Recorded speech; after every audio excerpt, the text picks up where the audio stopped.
near Paducah. Dennis was reported missing this past Wednesday. An investigation into cause of death is now underway. I'm Andrea Tice. For more news affecting Alabamians, go to 1819news.com. And while you're there, subscribe to the daily newsletter. What's your biggest investment? More than likely, it's your home. So treat it that way when you hire a painting contractor. At PBS Painting, there are no gimmicks, no $99 specials. Just quality painting and someone who treats your home with the same respect that you do. At PBS Painting, we have been painting for years and look forward to many more years to come. With PBS Painting, the job gets prepped properly, whether it's cleaning, scraping, or priming. We always use quality products, which is a must for a quality paint job. So if you're looking for a painter that doesn't need upfront money and is on the job at all times, then please give me a call. Scott Bowers and PBS Painting, 294-5122. That's PBS Painting, 294-5122. Look at some of our work on Facebook at PBS Painting Montgomery.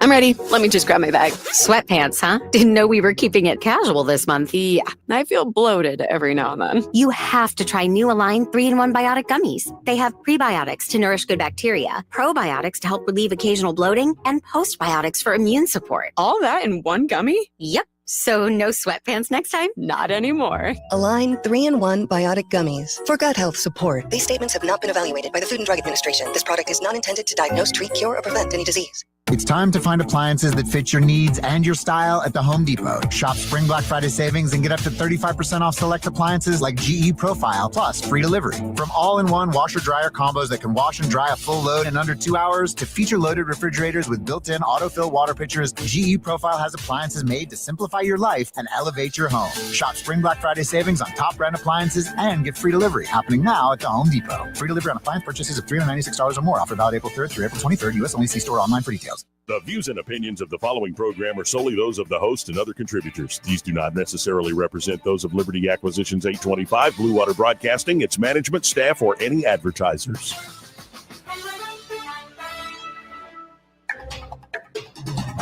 It's time for Montgomery's conversational radio show. It's news and views on News Talk 93.1 FM. To join the conversation, call 272-9228.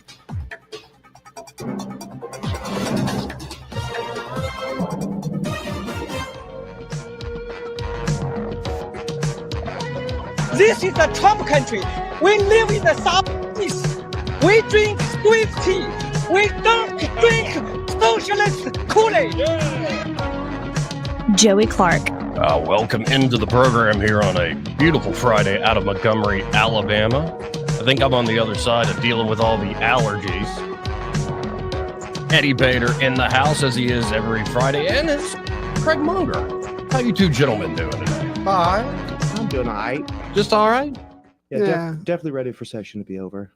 Oh, we were talking about that off air, and yeah, I'm ready for it to be over. I'm not down there but once a week for about 30 minutes. This is how much I hate session and how much it sucks.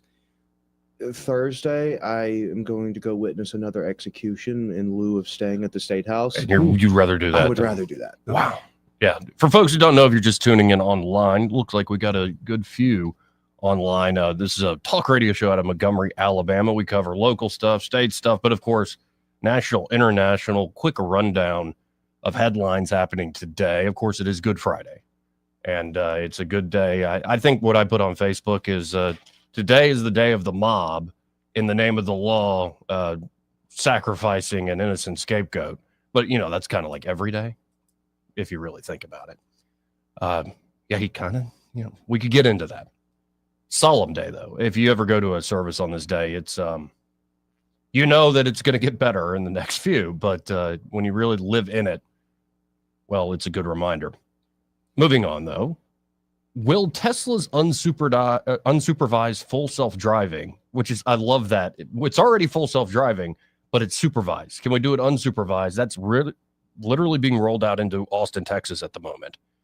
You got to wonder, is it actually going to work? I've watched plenty of these videos, including from Tesla enthusiasts who love beta testing all the latest products, and those still make me nervous as heck. You seen the semis that are running up and down in Florida, up on Alligator Alley? That are, No, I have not seen those. yeah, those are Tesla trucks. Yeah. And some of them have a supervisor in them, but some of them don't because they're still doing testing. And now Rubio is signaling the United States may walk away from Russia and Ukraine, saying it's not our war. It's gone on 3 years. If they don't come to a deal soon, we might walk away. What does that mean?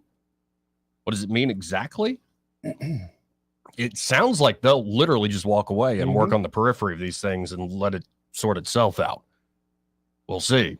Did y'all see what the Trump administration did with COVID.gov? No, I did not. Yeah, just go to COVID.gov real quick. All right.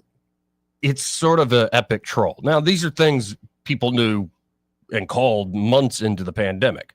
But now if you go to COVID.gov, lab leak. Yeah, it is essentially putting the official stamp of the United States saying it was the Wuhan lab leak. There's a lot of stuff in there that just buries Dr. Fauci.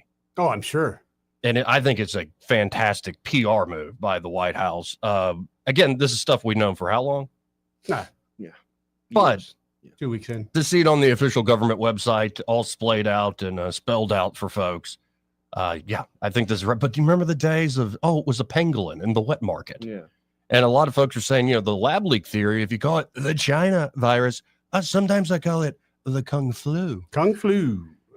That was a litmus test for me in those days. If you don't laugh at Kung flu, there's something wrong with you. You got to stick up your It's just hysterical to me. And there was so much need for hysterics Oh, during yeah. that time. Yes. But I love how they actually just go through like the complete arbitrariness of the decisions that were made, the social distancing, the Yes. masking. Thank you. It's just like, There's no basis. There was literally, they just made it up. Yes. Just So made it up. that being the case, are we allowed to throw speculation next time they bring this up? Are we allowed to go, no, or are we going to be shamed for calling them? Oh, you'll be liars? shamed for the You'll be next shamed, thing. yeah. I thought. And, I'm usually one who's like, I don't want to just throw everybody in prison. Yeah.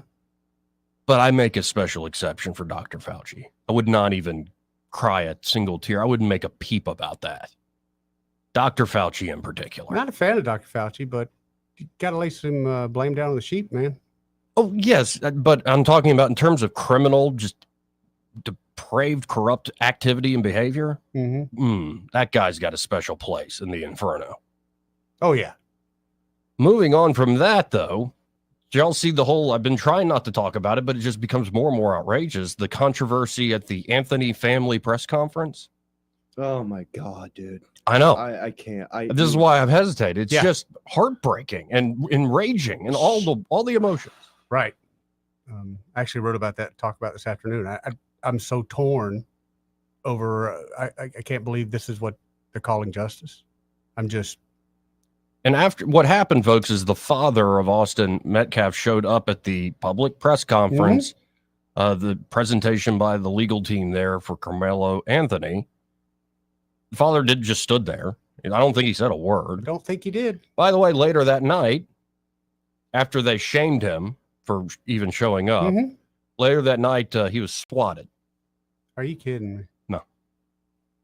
We got the clip in the local Wow. news report. We'll get into it. Wow. Also in stuff that just makes you go, what?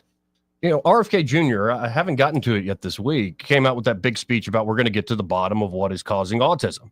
Yep. And at one point he says a lot of these kids with autism will never pay taxes, never have a job, like have a high quality of life. And the response to that has been, screw you, buddy. My son who's 31 with autism is doing great. Yeah. And my kid is learning piano and all this stuff. And it's kind of like somebody saying, we're going to get to the bottom of why all this cancer is all of a sudden risen up in the near term. And they go, well, you just hate cancer patients. And it's like, no. And then if you look into the hard stats of, there are definitely functioning people and high functioning people with autism.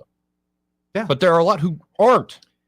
And I think that a huge majority of the people that are these awesome, fantastic people that have autism, I don't think, first of all, autism has become just such a catch-all. Yes. It's like, oh, it's a spectrum, which means that like we can diagnose people that have no symptoms and say, oh, well, you're lower on the spectrum.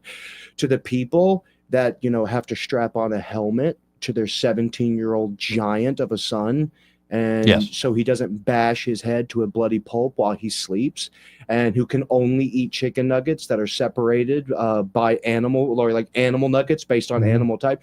Those people are very interested in making sure that and trying to ensure that nobody else has to do that again. Yes. These people with an odd child, with their little Munchausen pet, who are like, oh, my child's awesome and he has autism. Yeah, I think you just have a bit of a quirky child who a doctor convinced you to let him throw him on meth when he was 8 years old, and you like to play. And that came out this week. Yeah, it's ridiculous. That there was no underlying real scientific basis to throw all these kids over all these years on things like Adderall and Ritalin. Yeah. But they still did it anyway because it's like it's a stimulant, so you're going to perform better. Yeah, exactly. Yeah, of course. It's like anyone who's ever done Adderall, and I've done more of it than I've done a silo full. Yeah, and I've done plenty of methamphetamine too. They're the same thing. Well, so when we thought it was a good idea to start putting kids on meth, I have no idea. I was on Adderall for a little while, and I can tell you, initially it works. Yeah, especially if the right dosage initially works. But then the diminishing returns are spectacular. That bill comes due. Right, and again, we're talking about legally prescribed things. It's kind of amazing, as we argue here in this great state over legalizing a thing that's actually been legal for 7 frickin' years. Goodness gracious. I don't want to get into another rant. I did enough of that yesterday on the whole hemp bills going through the legislature.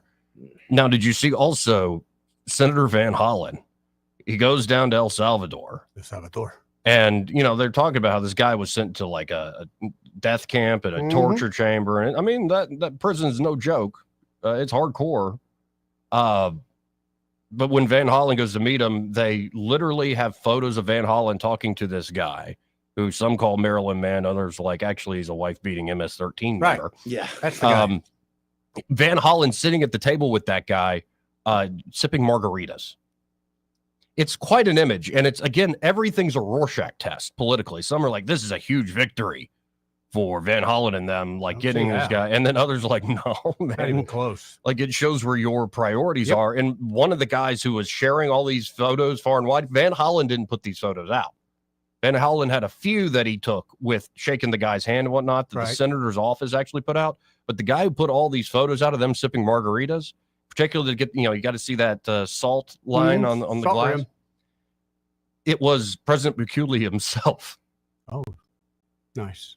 Who online was essentially trolling him and saying, oh, look, my country is so barbaric as you sit here sipping margaritas with the guy you were claiming we were torturing. Who paid for that trip, by the way? Oh, I didn't. Taxpayers, yeah. The taxpayers, the ones that this guy has kind of been accused of us taking advantage of for how many years he was here. He went to see him, but he won't he won't stand up for everyday Americans. I mean, this guy's not even an American. Why should we pay for this guy to go down there and drink margaritas to see some damn illegal? Because he's a senator and he won a popularity he's a piece contest. Of trash is what he is. And we wwere supposed to have the House Majority Leader, Scott Stadhagen, calling in to promote what I'm holding here in my hand. I'll just promote it because it is a good cause. Did you text him? I didn't. Yeah. It's like, how do you forget though? Like I saw you in the hallway. Your person put it on your calendar. Oh, is that Speak of the Devil right there? Is that him? The suspense is killing me. Is that him? Or is that Robert telling us how much he loves the show? Oh, it's Robert telling. Okay. Yeah, I think he does love the show. No, but what's coming up is the Battle of Tom Bigby at Riverwalk Stadium. They did this last year in Mississippi. When I was in Stadhagen's office earlier this week, they got a strap, brother. It's WrestleMania weekend, brother. And so you're fired. I know he's not there anymore. But, they're gonna have to put him in the Hall of Fame. They have to put him in the Hall of Fame, especially now he's settled this whole latest controversy and stuff. Yeah, that was a whole nothing burger. But no, it's the Alabama legislature against the Mississippi legislature in softball, and so this was done last year. I think Alabama won. That's why I saw the strap, the championship belt that they swapped between the two in the House Majority Leader's office. But this will be at Riverwalk Stadium this upcoming Wednesday, the April 23rd. That's Wednesday, April 23rd. They're going to be pregame festivities at 5:30 p.m. And the first pitch will be thrown out at 6 p.m. Free for kids 12 and under. And all of this is going to Children's of Alabama. This is the Children's Hospital Network here in Alabama that is world renowned. And, a good cause. Yeah. So they could probably raise twice as much money if they just did a Dunkin' booth. Just saying. Oh, my God, you're right. The amount of money they would raise if they did a Dunkin' booth? I'd buy $1,000 worth of balls. I mean, who do you want to dunk the most? Oh, let's line them up. No, we got to rank this. Like, who's going to pull in the most money if you set up a dunking booth for the Alabama legislature? Who's the guy that took away the overtime? That's the one I want to Speaker Ledbetter? Yep. You better put a fence in front of him, too, because I might throw a mean curveball. Well, no, you got to have it. It's got to be proper. And they're allowed to jeer back at you. And so you don't understand. Man, I want them to. And Bobby Singleton will probably pull in a good bit. That'd be a good one. Can we put some like little mini alligators in the water when they fall in? No, Eddie, you Can just we fill the tub with ice? You can't take it to these places. Why? I disagree. I think you can. Oh, like mini? How small are we talking? 2-footer. 2-footer? Or 10 1-footers. 10 1-foot 1-footers. alligator. Yeah. Well, that's not that dangerous. No, it's not. They're just going to pinch a little nipple every now and then. Ow. Yeah, exactly. Owie. Exactly. Ouch. But no, it is a great event. It'll be interesting to see them playing softball, I guess, at Riverwalk Stadium again this upcoming Wednesday. Y'all show up. Riverwalk really is a great venue. It is. Beautiful venue. And another beautiful venue here in this great, wonderful city of ours is the Alabama Shakespeare Festival. I was a little disappointed the place wasn't packed, but it was a Thursday night. Thursday night. Hamlet. It was the opening night of Hamlet, and they killed it. Y'all killed it. Just huge hat tip to everybody involved with that production. I thought it was, Craig, you know pretty well. I did a deep dive as I was getting into this. I was reading a lot of analysis of the play and read, I think, 2 of Harold Bloom's books and was listening to some of the famous speeches, watching some of the other adaptations that were brought on film, like who did Passion of the Christ? Mel Gibson. Yeah. Mel Gibson was Hamlet. Of course, Kenneth Branagh. That's not a terrible version. It's not bad at all. Actually pretty good. But I will say, as much as I love, say, the Kenneth Branagh movie, seeing that play, Hamlet, done in person, like it just makes more sense. You feel the emotion much more. Whether it was the fellow playing the king, the beautiful young woman playing Ophelia, just nailed it. Like it really did seem like true mania and madness. Or the guy playing Hamlet himself. The big change is Polonius is a woman, Greta Lambert, who is fantastic, been around here for a while. And it still is just as effective if you know the play and the plot. I would encourage anybody that ever thinks about going to the theater, maybe you haven't been by the Shakespeare Festival in a while. I know it's been down since COVID. Yeah. Check it out. And they now allow you to drink in the theater. They give you a little like top to put on top of it so it doesn't spill. Which I was like, oh, that's new to me. Yeah, typically you just have to smuggle it in. Right. It's pretty easy. Or you just got to down it before and during intermission. Nah, well, yeah, I mean, last time I went to, what was it? Dickens, before Christmas, Christmas Carol. Christmas Carol, my Lord. Sorry. Yeah, I went and saw that and I was tanked. It was wonderful. But I had like a little liter bottle of, or half liter of vodka stuck in my sock. I drank a few beers. It was cool. Couple of beers? A couple of beers, not beers. 3. And by the way, I've learned like I'm 3 and I'm like, why do I feel so bad the next day? Only 3? What did your little whoopee thing say? Oh, like I've been getting into the green. Yeah. Like on this new regimen. I was in the red, only 18% Over recovery. 3 beers. Yeah. It's nuts how much alcohol destroys your sleep. Destroys like so many things, like higher blood pressure, higher heart rate. Like I wasn't really feeling in my workout this morning. Just 3 beers. 3 beers would give you the kind of opposite, like a mellow, calming effect. No, and I didn't feel drunk at all. I was like, it was fine. Yeah. Yeah, I've never felt bad from 3 beers. Mm-mm. In fact, when I was a responsible drinker, that was kind of my go-to. Like after jiu-jitsu or after the gym, like 3 Bud Heavies, and I was golden. It's not bad, but it is when you track this stuff. It's like I'm powering through. I still went and worked out and all this stuff today. But like when you track this every day and you see the effect when you introduce alcohol after you haven't drank anything in a while, you're like, oh my God. It's crazy because you could feel it too. You knew something was up, so you're able to go and say, hey, this actually matches my feelings. Yeah, it's pretty nuts. Anyway, we got a lot to get into. We'll touch on more details of everything we just ran down and much more. By the way, I also found a clip that showcases what I believe to be what young Eddie Bader was like. Is that right? I'll let you judge it. I'm not even making a joke. I think I found like a proxy of what you must have been like maybe when you were in your 20s. Well, the ironic part of that is I just had a lecture/conversation with my partner. In the closing we had the other day, she said, that dude, even my boss said, that dude's got some Eddie Bader in him. Mhm. It's like, what are you guys talking about? I had never met him till closing. Was it true? Yeah, when I left closing, I called Suzanne and I said, I might have another child out there. But let's go to the phones at 334-272-9228. That's 272-9228 and talk to Cameron, who's up first. Hey, Cameron. Hey, Cameron. Hi there. How you What's up? doing? I just wanted to make a comment on the senator's trip down to South America. Yes, sir. I was born and raised overseas because my parents were missionaries. but Hey, I'm me an American too. citizen. You're a MK. What's up, buddy? Where'd you grow up? Hey, I grew up in Thailand. I grew up in China. We were like right there. Yeah. Yeah, right next door. All of the foreigners in China, funnily enough, they vacationed in Thailand. Right, that's correct. All right, sorry, didn't mean to interrupt you. Go ahead. Sorry, I just thought that was a cool moment of bonding that we had just now. That is very neat. It's nice to hear about that, and I love the fact that you used the word MK. Oh yeah, or the phrase. I was calling because it blows my mind what we think is ours and what we think we owe others. That senator is just in the wrong place. We grew up with borders. If I fly to Burma and do something unlawful, well, my life is about to change. Mm-hmm. Mm-hmm. And so in this case, I'm afraid the senator is not focused on the needs of our country, protection, things like that.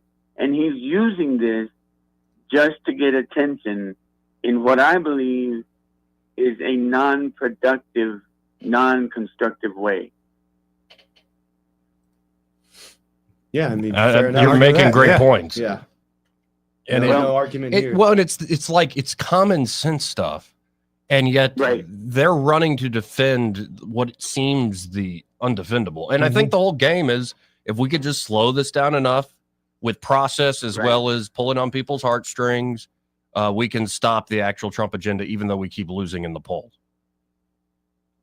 You're right. Sad. Oh, wow. And I guess the wife was on. Oh, yeah. What'd she say? Good Morning America this morning. Doesn't she just look like the type of person that can take a punch and defend her man? Like, let's be honest. I've met probably about 5 of her in my life. They have a look, and the look typically involves being too fat to get another man. Oh, look, I'm right. Hi. Wow. Why don't she go down there and stand by her man? Yeah, exactly. Well, I appreciate no puedo. Appreciate the call, Cameron. Thank you, Cameron. Hey, Cameron. And Robert, you loving the show today? You know, hey, I always love the show. Hey, thanks for letting me on. You always hit every subject before I can get to it. Anyway, that senator that went down there, I'm just wondering, did they record the whole meeting? And when you go to visit somebody that hasn't been able to communicate with the world, I think the first thing you say is, tell my wife that I love her. Tell my kids that I love her. That would be the first piece of information I would want to get out. You see what I'm saying? Now, he went down there, they're drinking margaritas. I don't know what they talked about because it's all a stunt in my point of view. And if there's true love there, hey, baby, bring yourself and my kids to El Salvador. When you married me, you knew I was an El Salvadorian. Anyway, I don't want to track you down on that. Otherwise, you got a guest there, and we were talking about autism and health. Yeah. And hey, I'm an older man, but people have issues through their lives. But he really brought to light what a child. I mean, it hit my heartstrings. I haven't ever experienced it, but God, I would feel for the parents. I would feel for the child, just like the commercials with children with cancers and this. Anyway, I hope Make America Healthy Again works. Indeed. And that senator that went down there, he just made himself look like a fool at the first question. And then the prisoner made himself look like a fool if the first thing he didn't say is tell my wife. Well, I appreciate the call, Robert. My wife. See you. 272-9228. That's 334-272-9228. And especially to me, it was the autism thing. Like, we're going to get to the bottom of this. And then the response of, you just hate people with autism. Like, we're going to have the most, again, uncharitable interpretation what the other side says. And it's got me thinking, remember that term that was popular for a few years? Divorce? Yeah. I want a divorce. When I see stuff like that, I want a divorce. Now, it's not as easy as actually getting divorced between two people. Actually, say divorcing some of society. But it's that sort of toxic, dysfunctional relationship right now in the country that, oh, well, I guess this is where we're at these days. Yeah, it's all of it with the Metcalf thing. That one is man, my misanthropic wheels are turning in recent weeks in a pretty significant way. No, and I have not commented much on that particular story with Carmelo Anthony and Austin Metcalf. I did pick it up on Monday. I played a clip from March the 3rd of Metcalf's father saying, please don't make this racial. Please don't make this political. I think he then forgave Carmelo. And then you fast forward 2 weeks and you're like, holy crap. Everybody's made it racial, political, all these things. Yeah.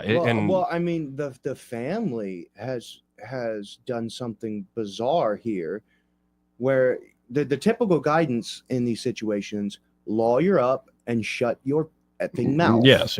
Shut up.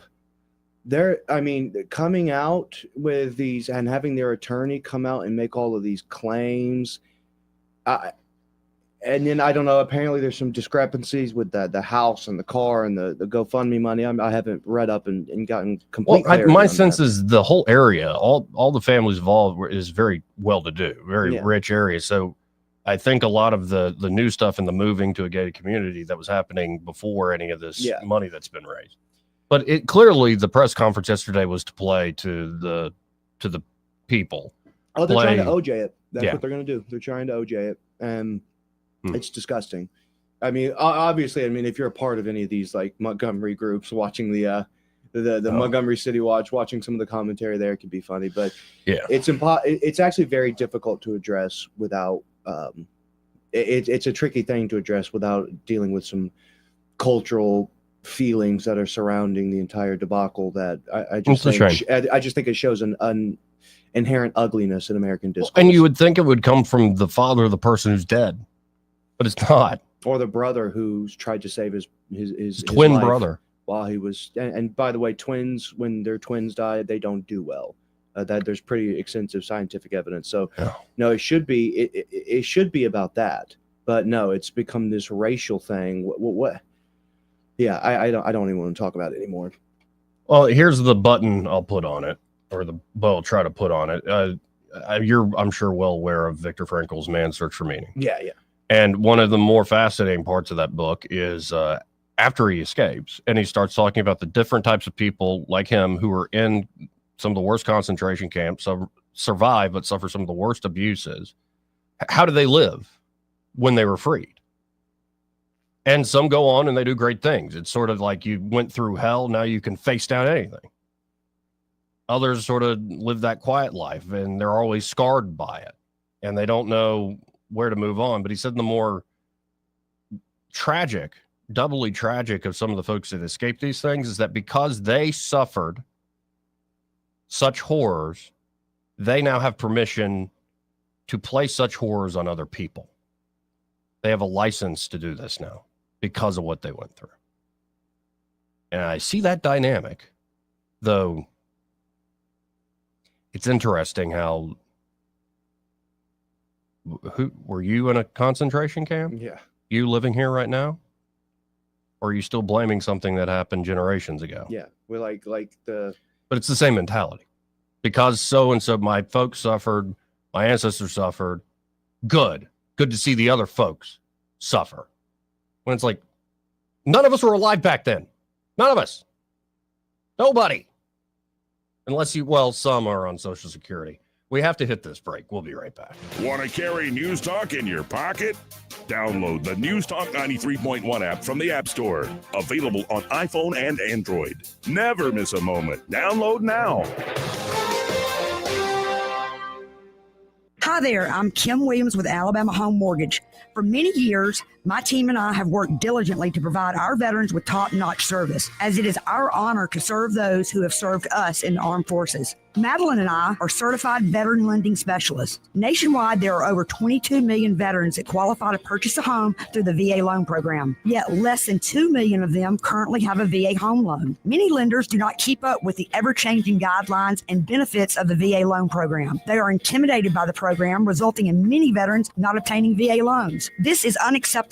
The VA home loan program offers service members and veterans with 100% financing. You've already paid your down payment. If you are currently serving or have honorably discharged, we would love an opportunity to discuss how the VA program can serve you. Give Alabama Home Mortgage a call at 567-4223 or visit us online at myalabamahomemortgage.com to complete an application on your time. Thank you for your service. NMLS 1586-368, Equal Housing Lender.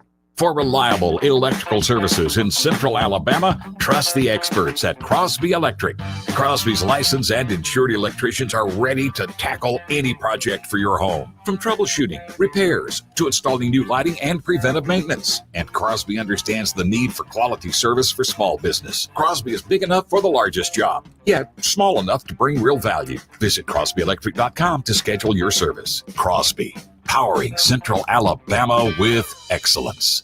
For too long, Alabama's statewide news companies have shamed us for our conservative Christian values. Alabama deserves a news company that cherishes our culture, a company that isn't bought and paid for by the powers that be. 1819 News is that company.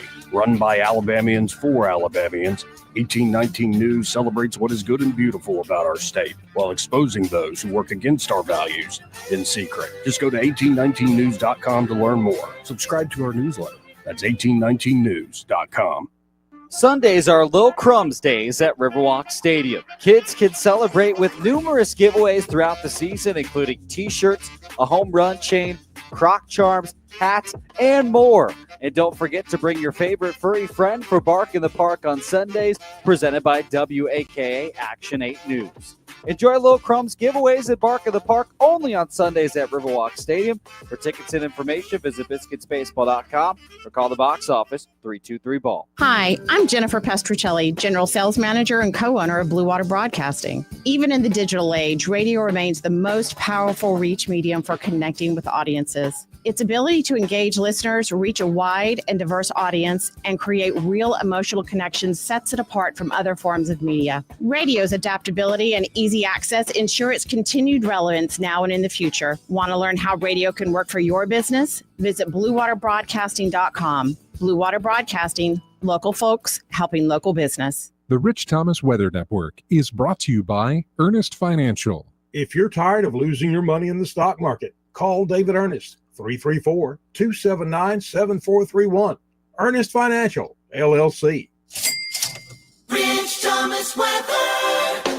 It's a great forecast on this Good Friday, and I'm pretty optimistic about the Easter weekend forecast. Today, sunshine will dominate with a high temperature up to about 87. It'll be fairly mild in the overnight hours tonight. Low temperature down to about 58. On Saturday, still storm-free and dry with a sun and cloud mix and a high temperature in the upper 80s. I think Easter Sunday is mostly cloudy, but high temperatures still in the mid-80s and dry during the daytime hours and evening hours, with the risk of widely scattered storms beginning in the overnight hours Sunday night. In fact, showers and storms will be more likely on Monday. From the Blue Water Weather Center, this is Rich Thomas. Budget Floors and More is your low-price leader for everything you need for flooring and DIY flooring installation supplies. For the best prices on luxury vinyl plank, carpet, ceramic tile, flooring installation supplies, and more, shop Budget Floors and More, Hunter Lane across from Delray to Publix. The premier place the River Region turns to for news, weather, traffic, and opinion. News Talk 93.1 FM WACV.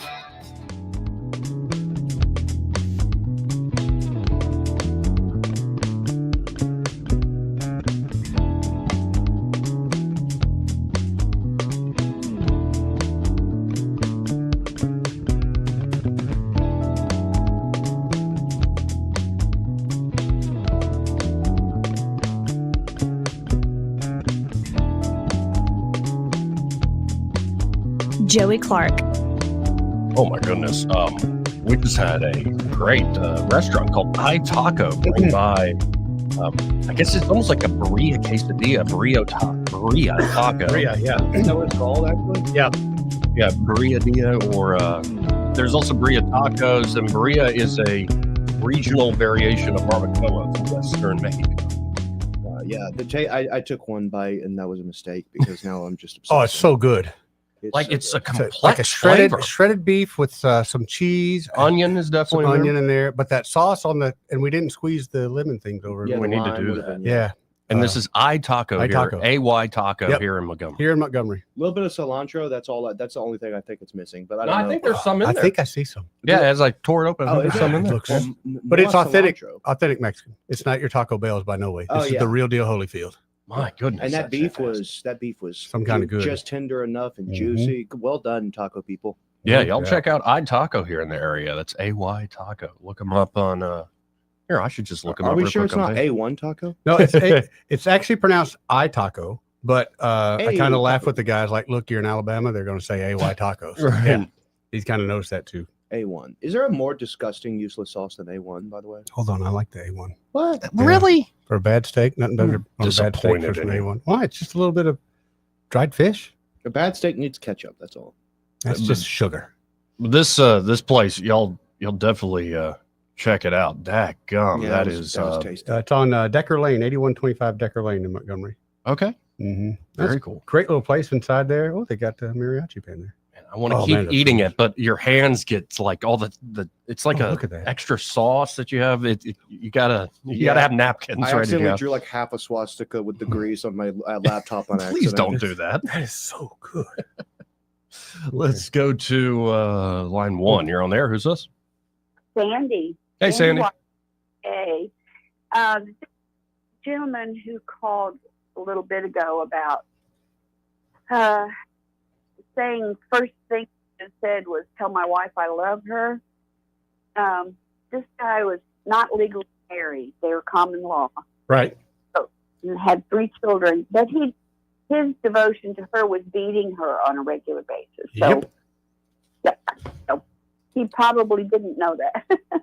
Well, you know, in his defense, you guys do get a little lippy. Oh my God, Craig. I'm so sorry. Watch. I'm sorry, Sandy. I'm sorry. Watch it. Hey, darling, if you're listening, I love you. I have never put my hands on my wife in an unfriendly way. No excuse. Well, Okay. appreciate it, Sandy. Thank you, Sandy. Bye. Sorry, my filter didn't No, exactly work there. no, you nailed it. But it's like, damn. But son. it is sad that we do know that, you know, he's openly beat his wife, but she's the first one on TV saying, I want my husband back. Hey, you know what? You can't. I know, I know, you Craig. can't- you I know the can't- saying, and it's awful, but it's true. You can't hate her for that, honestly. Like I'm like, listen, it's obviously not good, but like you got to admire that loyalty just a little bit. If she was that loyal, she'd be down there. Yeah, well, you know, yeah, fair Food's enough. probably not that great down there. Imagine that. What El Salvadorian food's got to be good. Yeah. And how is it? How do you pronounce his name? I've heard like 3 pronunciations: Bukale, Bukale, Bukele, Bukele, yeah. Bukele. Yeah, and it seems like he's. I mean, he walks around like a cult leader in his outfit, so he's a very strange, handsome character. But it seems like he's really making the. No, and when you look at that hardcore prison, go look up just the CNN like 10, 20-minute piece they did where they got full access. Oh, they're and walking it's through like, it? yeah, it's like 80 guys in one cell with bunk beds 3 high. Yep. Or maybe 4 high. Squid Games, man. It's totally and Squid like, Games. and it's like they're on top of each other, but they each have a bed that's just a slab, like a metal slab. It's no padding. They have a place to use the restroom and bathe a little bit. And they're let out for like 30 minutes a day to do exercises and another 30 minutes a day to be taught the Bible. That's it. Yeah. And if you act up, their solitary is almost like daggone pitch black, Yeah, except for one little skylight. Yeah. And just the guy, they put the reporter in there for a second with the camera, just watching it on camera. I'm like, I'm uncomfortable. Yeah. So they're not playing. Yeah, but I mean, how many? I feel like a lot of those people could just be put down. You know what I'm saying? Like, I mean, I think a lot of what those folks did, yes, it would be considered death row. Like you would have to be. Imagine if they did that. If the next day they said anyone sporting MS-13 Inc., you're just gallows. Well, and one of the guys CNN interviewed, not the guy who was wrongfully detained, one of the guys who's in there was like had murdered 3-4 people. Yeah. And he's like, I'm more than one of the reasonable ones. Like seriously, the depraved, like death cult stuff going on with those gangs, especially where they were running everything. People don't want to believe it, don't want to understand. And when you're faced with that sort of evil, people want to be swift to call Bukele, whatever his name is, a dictator, and he doesn't respect human rights. And you're like, do you not understand the situation they're in? They got it backwards. When you're in the midst of war, like sometimes if you want to win, you go full hardcore. Yeah, and you win. You have to. Yes. Do you have any people who? Do you have any idea what these South American gangs do? Right. Have you seen the pictures and the videos? A few. It is a level of depravity that is just hard to comprehend. The corruption is just blatant throughout the entire region, but the retaliatory violence of the cartels and these other South American gangs is so well crafted to be as obscene and painful as humanly possible. Well, you have your victims praying for death, literally just praying, just please kill me. So let's put you in a tub up to your waist in acid, and then just let the lower half of you dissolve. And people wonder, how does that even begin? Well, it begins when you're not even a teenager and you have your first kill. Yeah. Like at 12, 13 years old, you're like, I killed a guy. And then just you go on from there. They exist. Those people exist. They exist in this city. They exist up in Birmingham. What was the guy who he was responsible for what did they say?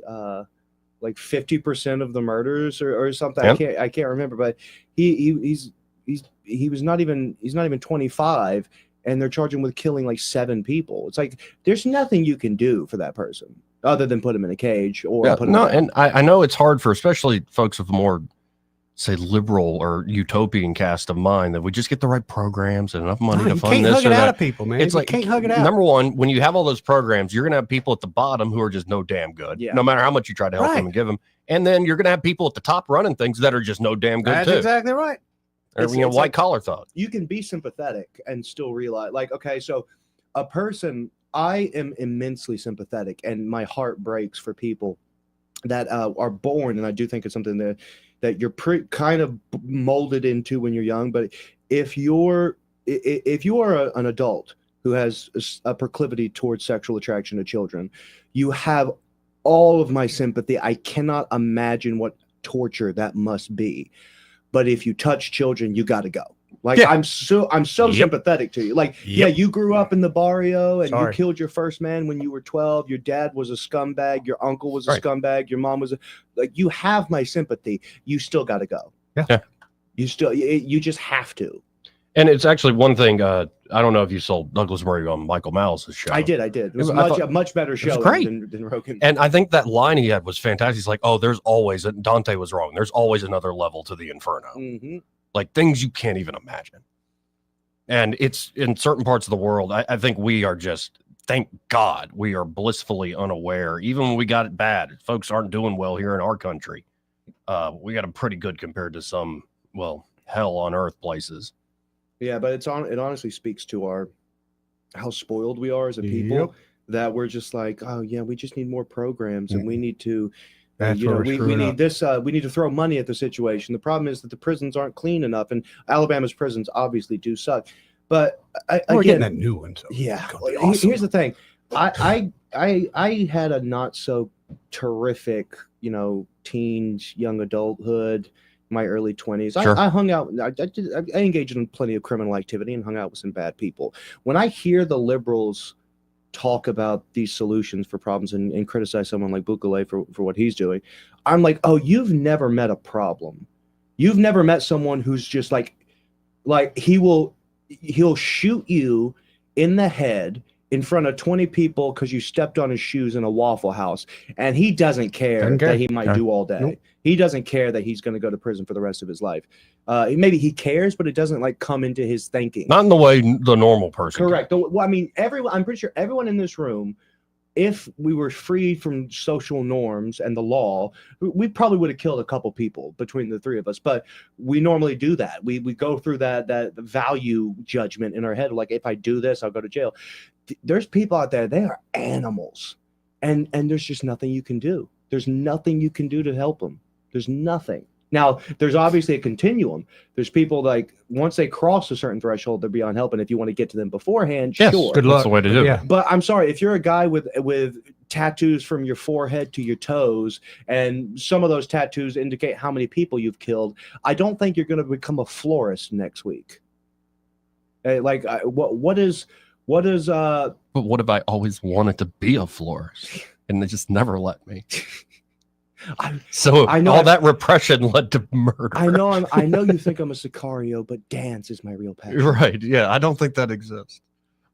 Maybe he could have, if you intervene early on. But yeah, I think this is part of the, especially as we get more and more videos of war, whether you're talking about Ukraine or Gaza or so many places, like the hardcore reality of war. I don't think people are used to looking at it. Or you can include the just depraved violence of the cartels. Like people, and I don't like looking at that stuff because it does take a piece of your soul away. It feels like, ooh, I'm not going to be the same person after seeing that. No, and I, as a kid, I remember finding those early shock sites where you could find Yep. ISIS beheading videos. Yep. Or there was these three teens in Russia like several decades ago, and they went on a rampage on the countryside and just beating people to death and torturing them with hammers and filming and uploading it on the internet. And I remember watching all of that when I was a kid. And now that I'm an adult, I'm like, man, I really wish I could take that back because yeah, it does. There's a certain soul killingness of it. And that's just watching it. Imagine doing it. Imagine your soul dies ever so little or a lot based on these actions till all of a sudden you're 20 years old and you are a hardened killer. Yeah. Like there's only two, like I said, there's two solutions. You can put them in a cage for the rest of their life, or you can kill them. Bukele seems like he's doing the former, and I who's going to judge him for that? Considering how a lot of people. Well, I mean, look at what El Salvador was just a few years ago. Right. It was what is the most violent. Yeah, it was the murder capital of the world. Yeah, it was, and now it's one of the most peaceful, if not the most. Yeah, so how's it wrong? It's not. That's what I don't get. How is it not people going, hey, what did you do here? Show us your tricks. Show us your skills. Because you didn't do it the right way, as according to our due process and our concern for human rights. Meanwhile, if there's like a case of the sniffles that came around a few years ago, for sure, martial law at that point. Right. But if you start locking up hardened killers, Paris. Well, and when you're in the midst of war, and I know there's a lot of discussions been around Israel and Gaza, but look at just say El Salvador. It's like, well, if he might have locked up innocent people or killed innocent people in the process of sweeping the country clean of the gangs. And it's like, well, if he doesn't sweep the country clean of the gangs, a bunch of innocent people are going to continue to die. Right. So it's like, whatever choice you make, a bunch of innocent people are going to die. That's how bad the situation is. That's how deep down in the inferno you are. Yeah. But it's and so to now, climb right? out of that, yeah, you pick a path that's actually going to reach a day where innocents aren't dying. Yeah. Well, and you see this in history. The best, say, dictators are the ones that act like dictator for a short time, and then they liberalize.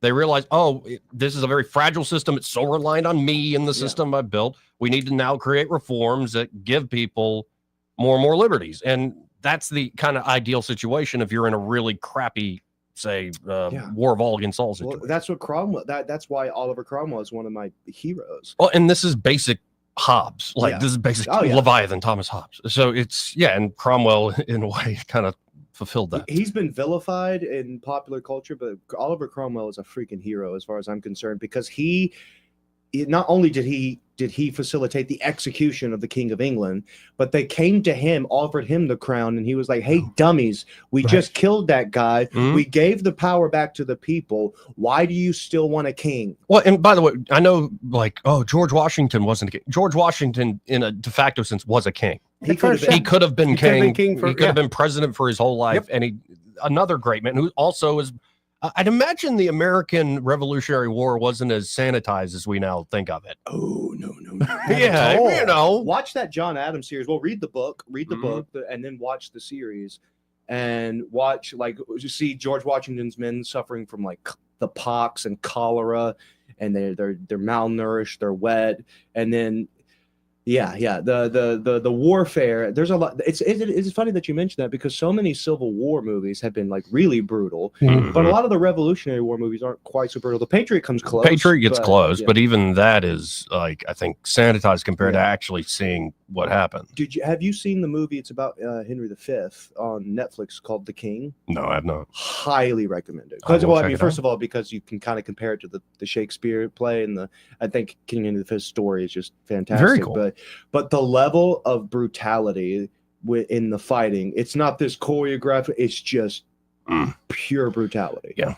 Well, we have to hit a break here. First, this part of the program brought to you by Montgomery Men's Health. And they're at Montgomery Men's Health. They're ready to help you fellas out if you're feeling run down and tired all the live long day. If you're not feeling, let's say, manly, and you're like, well, I'll just go with some of these national brands I saw. I'll just go with that commercial. You know, Frank Thomas told me I can get my tea up with it. No. I wouldn't buy the vitamin shop. I wouldn't buy GNC if that still even exists. And like, no, guys. You need to go by Montgomery Men's Health. Let them actually do some blood work. Let them, do a quick testosterone test. And they'll ask you a few basic quality of life questions. They'll do that consultation for only $99. And if you do have low T treatments, they have treatments there that can truly change men's lives, including treatments that can happen on the day to make you feel better. But after treatment, men can experience higher energy, better gains in the gym, better mental clarity, improved sleep patterns, faster metabolism, and usually even notice an increased sex drive, which is all right by me. Mm-hmm. And you can actually book the same day that you call. That number, 440-3663. That's 440-3663. Or go to MontgomeryMen'sHealth.com to book your appointment today. He may not know whether he's coming or going, but whether you're going to work or coming home, Greg Budell is there. Mornings, 6 till 9, and afternoons, 3 till 6. Only on News Talk 93.1 FM, WACV. Adams Drugs has been committed to the healthcare of the people of the River Region for over 62 years. We value the trust each customer has in our pharmacists, techs, and entire staff. If you have not experienced the difference of Adams Drugs and are not satisfied with the customer service that you get in the big box stores, we invite you to visit any of our locations and see how committed we are to your satisfaction. Adams Drugs offers a variety of services that you will not find in all pharmacies in the River Region. Personalized compounding, area-wide delivery, wellness screenings, immunizations, medication consultations, and specialized packaging, just to name a few. Visit us at our website, adamsdrugs.net, and find the location nearest you. Adams Drugs has 12 convenient locations to serve you.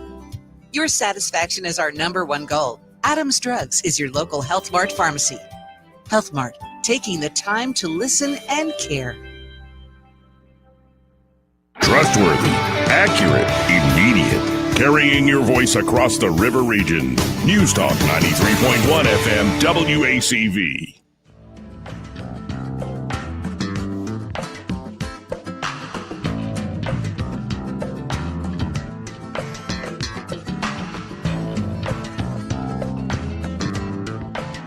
Joey Clark. So normally at this time, we'd be talking to Austin Barenko with Invista Advisors. I think he has the day off with it being Holy Week and Good Friday. But if you are looking for a great team that's ready to help you with any and all of your financial needs and really to create a long-term financial plan for yourself, part of that will be investments and say an investment portfolio, but that's not what they lead with. They more want to get to know you, where you are in life, what are your goals you're trying to accomplish long-term, things that can set up, say, you as a small business owner. Could be you've run a successful small business for 20, 30 years. You realize you're not going to do this for the rest of your life. Right. How do you offload that? How do you maintain that value even if you stop? There are certainly ways they can help you there. Maybe you run a nonprofit or an endowment. Could be you just have a big estate and you want to plan things out into life concerns for the wife, the kids. It could be just setting up life insurance plans. The point is they'll sit down with you and they'll go through every aspect and create a holistic plan that's going to secure your financial future. So call them up today, 387-0094. That's 387-0094. And be sure to tell them that Joey, that fella on the radio, sent you and say, hey, Joey said, ask about Austin Barenko and that team there in Vista. I think you'll enjoy the conversation with them. Well, this first hour just flew by. Sure did. And eating these this burrito here. Oh my God, it's so good. AY Tacos. AY Taco. iTacos. But yeah, that's amazing. I keep running over there during the break. Yeah, and I mean, I seriously want to eat the whole thing, and it's. I do. I want to roll it up. Extra like sauce. That's like real thin sauce, but it's got, and it's not spicy, but it's got so much. It's a complex flavor in a great way. I want to roll it up and eat it like a cannoli. I guess that's more Western Mexican style cuisine, and it's fantastic. I would say I don't know. I'd say it's very authentic. It's very much so. This ain't your Taco Bell. No, by no means. This is real deal Holyfield. What? Real deal Holyfield. On that note, we have to hit a break. Broadcasting from the Riverside Chevrolet Master Control Center, this is WACV Cusana, News Talk 93.1 FM. When it's Chevy, it's Riverside. With SRN News, I'm John Scott. Yemen's Houthi rebels say U.S. airstrikes targeting an oil port killed at least 74 and injured at least 170 others. It was the deadliest known American attack yet in President Trump's military campaign against the Houthis, which began on March 15th. Approximately 10,000 pages of records related to the 1968 assassination of Democratic New York Senator Robert F. Kennedy have been released. The release continues the disclosure of national secrets ordered by President Trump.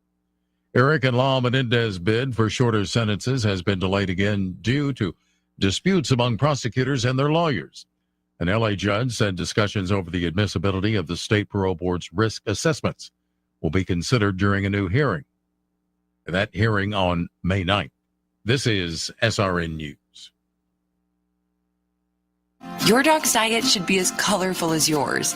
Dr. Fido's is a dog food topper made with 40 ingredients made from whole foods, designed to enrich your dog's diet with a variety of fruits, vegetables, spices, and fibers. And the best part, just stir into their food and you're done. It's that easy. Go to drfidos.com and subscribe now to save $20 each month. Vet developed, dog trusted. This is the human grade dog food topper that gives you peace of mind. Don't just take our word for it. She's an Australian cattle dog on the farm. She's been used to work cattle and lots of miles under her feet. And she is happier on the Dr. Fido's. I've been super impressed with it. Don't let your dog miss out. Go to drfidos.com today and subscribe now to save $20 each month. That's drphytos.com. Rich Thomas Weather is brought to you by MPM Feed and Seed. It's time to get those gardens ready. From seeds to plants to fertilizer, MPM has what you need. Shop MPM Feed and Seed in Prattville, 1313 Highway 31 North. Open Monday through Friday, 8 to 5, Saturdays, 8 to 1. Rich Thomas Weather.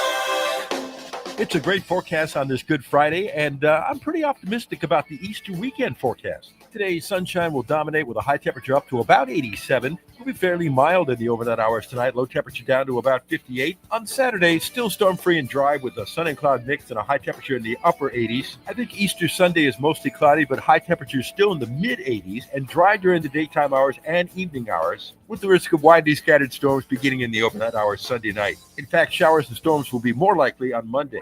From the Blue Water Weather Center, this is Rich Thomas. From the Blue Water Broadcasting News Center, these are today's top stories. A third suspect has been charged in the shooting death of 17-year-old Xavion Simpkins. Police arrested two brothers last week in connection to the murder, which stemmed from an armed robbery attempt in the Forest Hills neighborhood on April 4th. An unidentified juvenile male was arrested as a third suspect in the case on Wednesday and charged with capital murder. A woman faces multiple charges after she allegedly used drones to fly drugs into Holman Correctional Facility. Narcotics agents with the Alabama Department of Corrections arrested 37-year-old Andrea Robinson on 7 charges, including possession of controlled substances, illegal drone operation, and promoting prison contraband. An Evergreen man has been sentenced to life in prison for the shooting death of an Alabama Christian Academy student. Dayon El Amin pleaded guilty Thursday to murder in the death of 17-year-old Leah Holmes, who was a cheerleader at Alabama Christian Academy. El Amin fatally shot Holmes after breaking into her Delmar Drive home in July of 2021. From the Blue Water Broadcasting News Center, I'm Sky Mosley. This hour of news and views is brought to you by our good friends at Alabama Home Mortgage. Alabama Home Mortgage, 567-4223. Visit them on the web at myalabamahomemortgage.com. NMLS number 1586368. An equal housing lender. You want your floors to scream new, fresh, and stylish. But if yours are groaning, tired, old, and outdated, you're in luck. Because the Prattville Spring Sale is your opportunity to revitalize your floors while you save on the best brands available, including Mohawk, with perfect and professional installation and Prattville's unbeatable lifetime warranty. Hi, I'm Ray Bowles from Prattville Carpet. If you're looking for carpet, hardwood, laminate, vinyl plank, or ceramic tile, call us today for your free measurement. Prattville Carpet, we're more than just carpet. Start shopping now at PrattvilleCarpet.com. We all want access to care and coverage we need to stay healthy, but Farm Bureau health plans aren't the answer. They are unregulated and unreliable when it comes to covering you and your family. If you have cancer or another pre-existing condition, well, you'd be out of luck. Alabama deserves better than empty promises. Call your state legislator now and tell them to vote no on Farm Bureau health plans. Visit fightcancer.org/Alabama. It's time for real health insurance. Paid for by the American Cancer Society Cancer Action Network. The views and opinions of the following program are solely those of the host and other contributors. These do not necessarily represent those of Liberty Acquisitions 825, Blue Water Broadcasting, its management, staff, or any advertisers.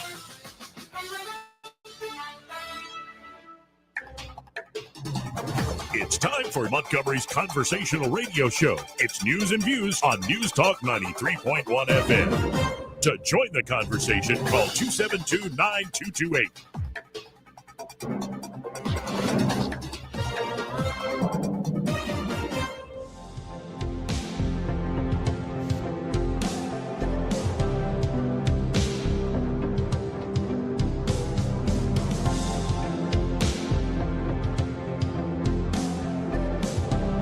Joey Clark.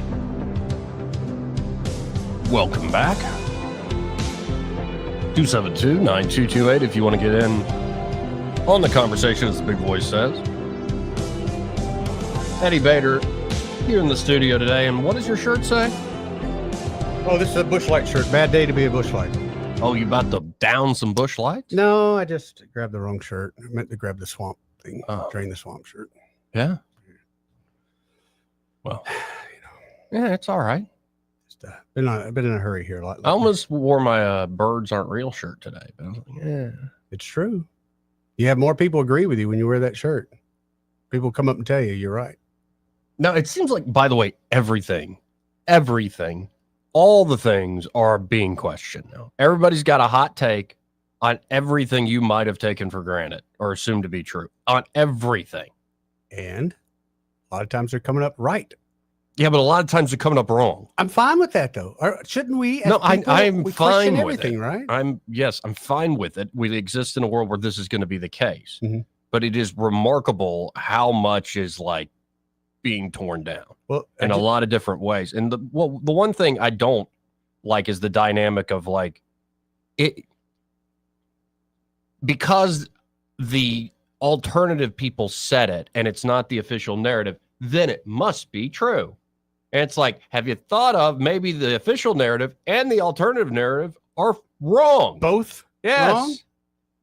That's the problem. Is like there is some utility in actually having some true things and practical things that are effectually put a little bit of truth out there, just to bait everybody up. But like now, Tulsi Gabbard says they're releasing the RFK files again. Yeah. Or no, not again. Like this is the first time this has ever been put out. What happened to the other pages. ones? RFK is different than JFK. You're exactly right. My bad. But with this is what I'm talking about. You're right. But with this, what is there? What am I missing? Have I not seen already? Is there new? Because it's like we're rehashing a lot of the things. And a lot of the details are coming back. Let's go back to JFK assassination. Okay. This is a perfect example. Okay.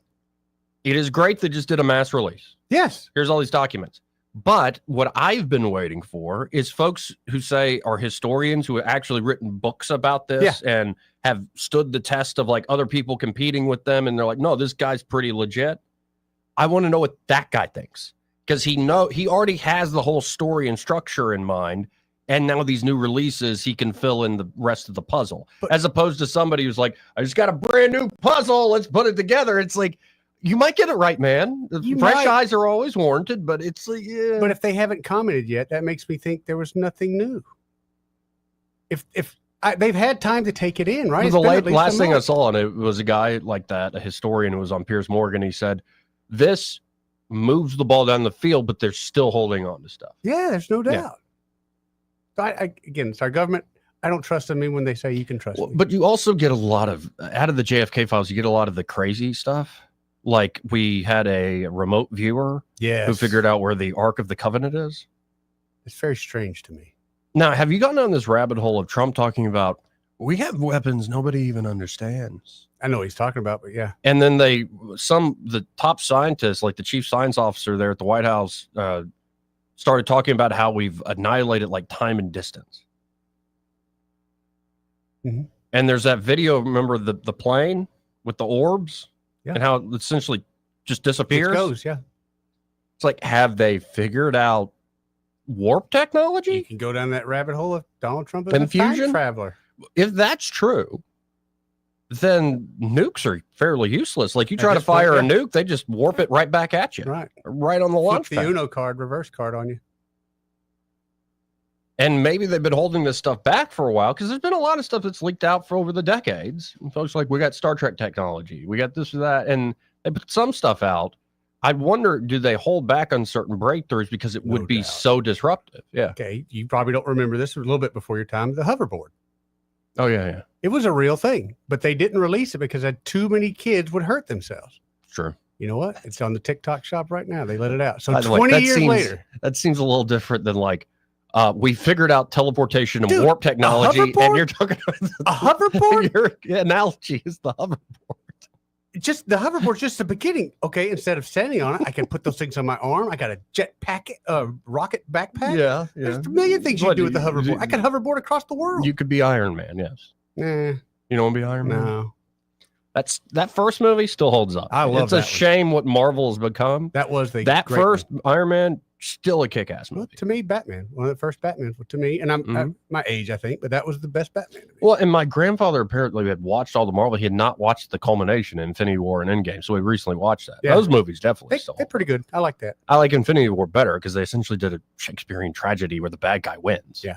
Like a 3-hour blockbuster movie that made billions of dollars. So many people told me they hated it because the bad guy won. Oh, that's why I loved it. I thought that was kind of the twist they were going for. Finally, it's like, it's not like the good guy always wins sort of story. Right. Yeah, there's actually, no, it's not as much stakes as say like where somebody's actually dead. Of course, people get brought back all the time in the comic book world. But that world seems to have jumped the shark. I mean, we'll see if something picks back up. In general, are people even watching movies in the theaters? I don't think so, man. Yeah. And that's more your world than mine because I know my generation. It's been a while since I've been by the theater. We'd rather go home and wait for it to come on video or order it from Amazon Prime. Right. Between the prices and, most of us live a little bit farther away from the movie theater. Plus, they don't put it on pause when you go to the bathroom. You do all that at home. Now, we do have this big science update. It was like a big scientific breakthrough, and I love presenting this to Eddie here. All right, what you got? Whiz Kid Eddie Bader. This is well, I just want to play it. All right. I don't want to even characterize it. All right. I just want to get your reaction to this potential breakthrough. It has to do with space, not space travel, but with finding, well, just listen in. All right. K2-18b is 2.5 times the size of Earth, and it's 700 trillion miles away. The James Webb Space Telescope is so powerful, it can analyze the chemical composition of the atmosphere from the light that passes through it from the small red star it orbits. Its chemical signature seems to suggest that it contains molecules which on Earth can only be produced by living organisms, and it's such a strong signal that if it is home to life, it's plentiful. K2-18b is thought to be a water world covered entirely by a vast ocean, and the evidence is growing that it may be teeming with life. Pretty damn cool as an idea. Doesn't surprise me. 700 trillion miles away. I got my boat out the other day. There's a new thing growing under my boat seat that's like that with all kinds of life going on. So I can imagine out in space, things like that grow. It's a common thing. Oh, so you think Bacterias. there is life on other planets that we can't reach? Yeah, I'm not saying they're you or me or necessarily a green little green man, but it does not surprise me there'd be life elsewhere. No, but it's like so many other things though. The James Webb, it's so powerful. We can do a spectral analysis of the blah, blah, blah, blah, blah. And I'm like, are we sure? No. And no, Who's gonna maybe challenge it? maybe they've gotten pretty good at it to where like you can do it on something we can actually test with other means. So and it is fairly accurate. Maybe they I don't doubt it, but who are you or me? How do you prove it wrong? Oh, right. But that's a pretty cool breakthrough, I think. If they've actually at least are getting close to finding Either that or they got to life. come up with a reason why we spent so much money on this telescope. And they need some more money, so they had to come up with some break news, breaking stuff here. Well, and when you come back to Earth, though, there's just so many things happening on Earth that I don't know if I'm like, I mean, the Alabama legislature, Will Ainsworth, he was laying down the gavel yesterday. Is that right? He hit it so hard, Eddie. He hit his hammer so hard, he cracked it. And he put a picture up proudly of cracking Okay, that so gavel. I saw the cracked gavel. I didn't get the meaning, but I saw that on his X, I think, last night. Yeah, so you didn't understand why. No, I just kind of honked and kept going. And you were following this, Craig, right? With Ainsworth? Yeah, I mean, I was covering the House, but watching the Senate, and it just made me so happy. For those who have to cover it, Bobby Singleton and Roger Smitherman consistently spend time standing at the podium spouting inane blather for hours on end, and it's not. It's just the most incoherent. Just crap. Just crap, and just it's annoying, and it's meant to waste time. Yeah, it's meant to waste time. What's its purpose? And Smitherman will sit there and smack on his teeth and talking to the mic, and he'll just talk about nothing. And they're both completely unashamed of the fact that they sound like blithering idiots, like absolute imbeciles. And they get to do this, and it looks like finally the new leadership in the Senate just said no mas. Enough. Well, and the moment was caught on film. Let's listen in. Petition the Senate persuade Senate Rule 20. That debate on the pending measure, Senate Bill number 187, shall cease at 4:20 o'clock on April 17, 2025. 420. Mr. President, I renew my motion. All right. Speak to the motion. All right, Senator Chambliss is recognized. Thank you, Mr. Point of order, President. point of order, point of order, Mr. point of order. President, Hey, hold on a second. Point of order, Mr. President. All right, what's your question? My question and point of order is that he wanted to renew his motion. He didn't have a motion for the speaker against on this. On his motion was based on his motion on the substitute. It wasn't for this. Yeah, I was raising my hand and asking. So you can't renew a motion that has not been made. All right, but hold on a second. Here's the deal. It's my decision who to recognize for 7 years. Okay. Right? No, 7 years since I've been in here. I always go to the sponsor. I'm going to continue to do that. So that's the answer to the question y'all keep asking in different ways. No, I always go back to the sponsor. So Senator Chambliss, you're recognized. Thank you, Mr. President. This is not about the This sponsor. bill here. is the App Store Accountability Bill. This is and, not about it a does- motion based it on the does sponsor. same You're not thing. recognized, Senator It Chambliss. protects the children from unwanted and illicit material. Yeah, bye, idiot. He did hit that damn hammer pretty hard. I can't stand those two. Oof. What's their purpose? Just time. to eat up time. They're in That's what I thought. they're in a minority, and they just want Just to to be just bothersome. to eat up time, just to be pests, just to be a nuisance, because they want to slow down the process because they feel like that's the only thing they can do. But again, if you want to slow down the process, you can do it without sounding like I would think so too.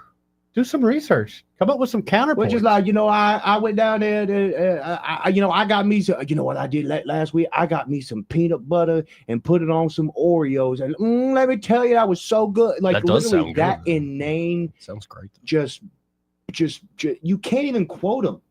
Like, you can't even quote their insanity because they sound like such idiots. By the way, that's Hysterical. my favorite game of not just you quoting those gentlemen, but many others down there. Yeah. Where if you read the quote, you'll see sometimes like words in brackets. Yeah. That should have been said. So to make it legible while you're reading it, the reporter has to add, this is what they meant probably. Yeah. And then sometimes you just have to let it lie as they actually said it. And you're like, Well, "Ooh." here, let me actually go and let me go to a story that I wrote Yeah, that, by the way, that was written up the one we just shared, but Caleb Taylor. Yeah, Caleb, good job, Caleb. Caleb covers the Senate. He's up there, but I still watch it just to see what's up. So I had to cover the Senate exclusively for a couple sessions, and just listening to those two, boy, oh boy, oh boy. So here, this is Tashina Morris, who she's from this district. Let me see if I can read it. I don't know if you know about the Trail of Tears, but that's when all the black Indians were pushed out of the land from Mobile and Mississippi and all of those places. And again, that came about with all these different name changes. Later on down the line, this body, your grandkids, your great-great-great-grandkids gonna pull up the information, and somebody's grandkids, great-great-grandkids, gonna be ashamed, gonna feel bad, and want to separate themselves from that family lineage based on what it is that we do inside this house, because everybody doesn't be on board. Oh, no. And that's me being charitable. Yeah, oh, yeah. And again, it's like the house, trust me, the house has their own players like that. There's Wandalin Gavan, as you all know, Thomas Jackson. I think Mary the more Moore. I've kind of gotten to the point with Wandalin, I'm like, she underestimate Wandalin Gavan at your own peril. 100%. Yes. 100%. I think she's quite skilled, actually. When she the worst I would say in the house is Mary Moore, but thank God the house rules. It's like they're kind of limited to they can talk for about 10 minutes at a time, as opposed to those two dunderheads, and they can just go for hours and hours. So you can't gavel them out and just tell them shut up. We got No. Well, that's what they're doing now. They have to do a cloture motion, which for some reason the previous leadership, Greg Reed, before he went to join Mimo's cabinet, for some reason he didn't do it. Now they're just fed up. They apparently Arthur Orr was just on the radio. Senator Arthur Orr was talking about how they're going to have to do that on every bill for the rest of the session. Are you serious? Oh, wow. Just push it through. Just push it through. Like, and now again, they still have ways to be stupid nuisances. Sure. One way they do that is they require the long roll on every vote. So typically when they say using the previous roll, that just means that you don't have to go through everyone. So they'll call on the leadership to do the long roll, which means that they call each name individually. That's going to waste time. They're also going to request that every bill be read at length. So that requires the clerk of the Senate to read every bill at length. So it's still going to be slow, but you're going to get maybe 4 or 5 bills through instead of just one, which has been the typical practice. Always this weird mad dash at the end of the session. Yeah, but again, it's like this is my problem with Democrats in both houses, and this is why I think Republicans let them do these shenanigans, because it makes them look like idiots. Like you look stupid. But also, does it give them something to do? I mean, you accept that kind of behavior just so they've got something to do besides protest? No, I mean, I guess, and you can manipulate that to where if there's things that you're not prioritizing, you can sort of like blame it on them. Wait, and be like, so we didn't get it through. The Republican leadership will, until recently, as we just laid out, would let these guys do these shenanigans. But when a Democrat wants to cut taxes or keep a tax cut, we can't entertain that sort of behavior. Exactly. But then again, you're talking about Anthony Daniels, who is, I think, probably the most, is the most erudite and well-spoken person in that body, which is why he's the minority leader of the House. By the way, people, you need to be praying for Anthony Daniels. He came home yesterday, as far as I know, but he was back in the hospital. And again, his politics are what they are. He's a Democrat. But as far as being a solid dude, and still to this day, it drives me insane that Shamari freaking Figures got that congressional seat instead of him. It drives me insane because again, I hate both of their politics, but at least Anthony Daniels is sincere and he knows what's going on in the state, as opposed to that carpetbagging douche. Now, but Craig, you seem so close to this, and also at the end of your wits, like you're just like, I can't. I imagine this. You have to wake up at 6 o'clock in the morning, throw on a suit, drive to Montgomery, have to walk an ungodly distance with your laptop, your camera, all your stuff, all your food, because there's no for the day. Close parking. There's no close parking, so I have to walk 15 minutes in the heat, sweating my off in my suit. I sit up there in a fishbowl. I may or may not be stuck with a reporter that smells like a corpse. Oh yeah, I've heard. I can confirm that. Yeah, and then I have to sit there and listen to hours of I cannot stress how you this do it. enough, inane blather. Mm-hmm. I think I'm going to find actually between the break, I'm going to find you a snippet from yesterday of Mary Moore, and I want you to play it. Okay. Hours of this. Okay. And again, weeks and months on end. I am I'm ready to go. I'm saying let's play a little game though of would you rather. I know you have to do this every day, and you described it very vividly there. Yes. Like I get annoyed having to be there for 30 minutes on Mhm. Wednesdays sometimes. I made myself clear about that yesterday. We should maybe just abolish the whole thing. It won't happen, but that's how I feel about it often. But would you rather have to cover the Alabama legislature or follow around Canadian candidates to be the next leader of Canada? In particular, here's this guy, Mark Carney, being asked a pretty straightforward question. Actually, Alex Sultan with True North. If you thought my friend's question was odd, you're going to love this one. I'm glad you self-assessed that. Okay. How many genders are there? There, in terms of sex, there are 2. Thank you. My follow-up question then, do you believe that women, biological women, have the right to their own spaces, their own sports, their own change rooms, their own prisons, their own homeless shelters? I think this is Canada. And that as a general objective, yes. But we work in where we value all Canadians for who they are, and we'll continue to do so. Thank you very much. What a solid answer. So almost, I kind of like it when the blather's a little more down home as opposed to that guy. Yeah. I'm just saying, would you rather? Like, there are other situations you could be in. Yeah, there are, but the white liberals in the House of Representatives are equally odious. They typically read their stuff. Neil Rafferty, he gave several speeches yesterday, and they were all read. And I don't know what it is. It just there's something about reading a protest speech that just seems insincere to me. I don't know why, but honestly, yeah, of course, I'd rather do anything in the Yellowhammer State than in Canada, in that frozen tundra filled with pancakes and ugly women. Ugly women? I think the Canadians got some pretty good hotties looking out there. That's a lie. That's No, a they've got some pretty hotties. Okay, you keep believing that. I went there and Several I was times. unimpressed. Yeah. They all have big Freddie Mercury teeth, it seems like. Maybe for chucking all the wood to build their stupid log hut cabins. Ugh, I hate Canada. See, but that's the game. You get a Canadian broad down here and you take her to Buc-ee's. You want to know what freedom tastes like, commie? 272-9228. This part of the program brought to you by Smokehouse Pit Barbecue. And there at Smokehouse, they are ready to serve you lunch and dinner, dine in or take out.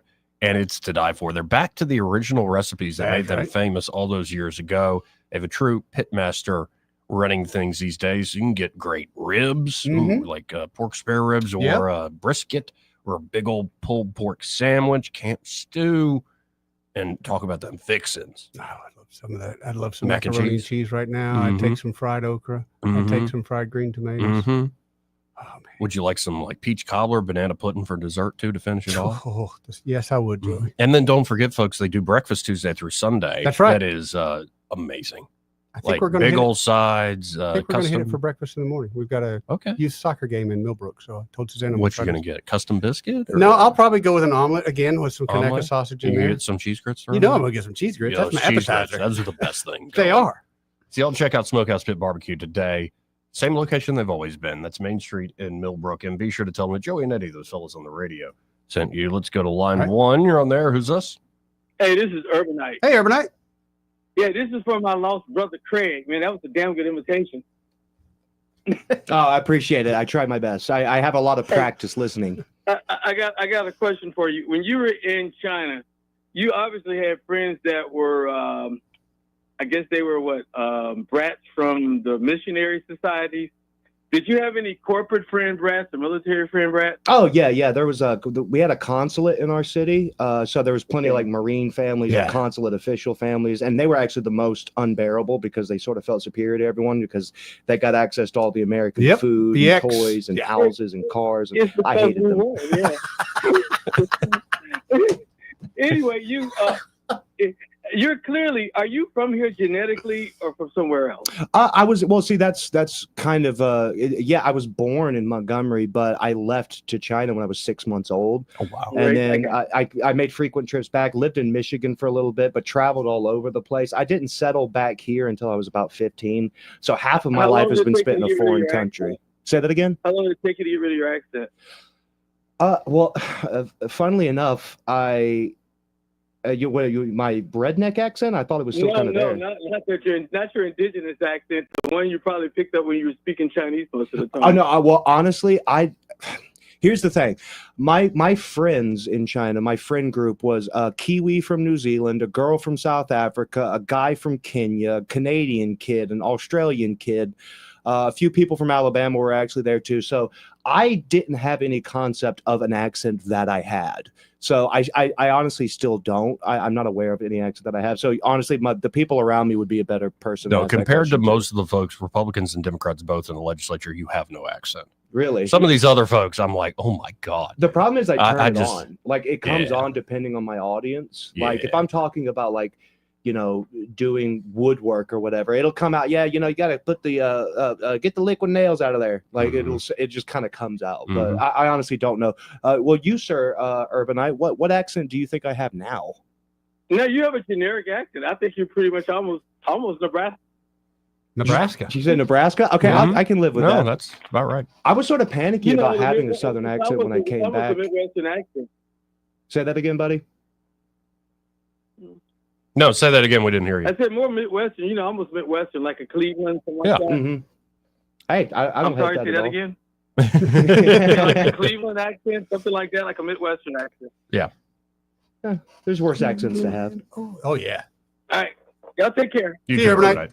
Yeah, man, I hadn't thought about that in a while. Yeah, the consulate people in the in China, they were the worst because they were just so I spoiled. didn't think about that, but you're right. When we were in Turkey, the non-military, dang, I hate to think it, but we did kind of look down on them a little bit.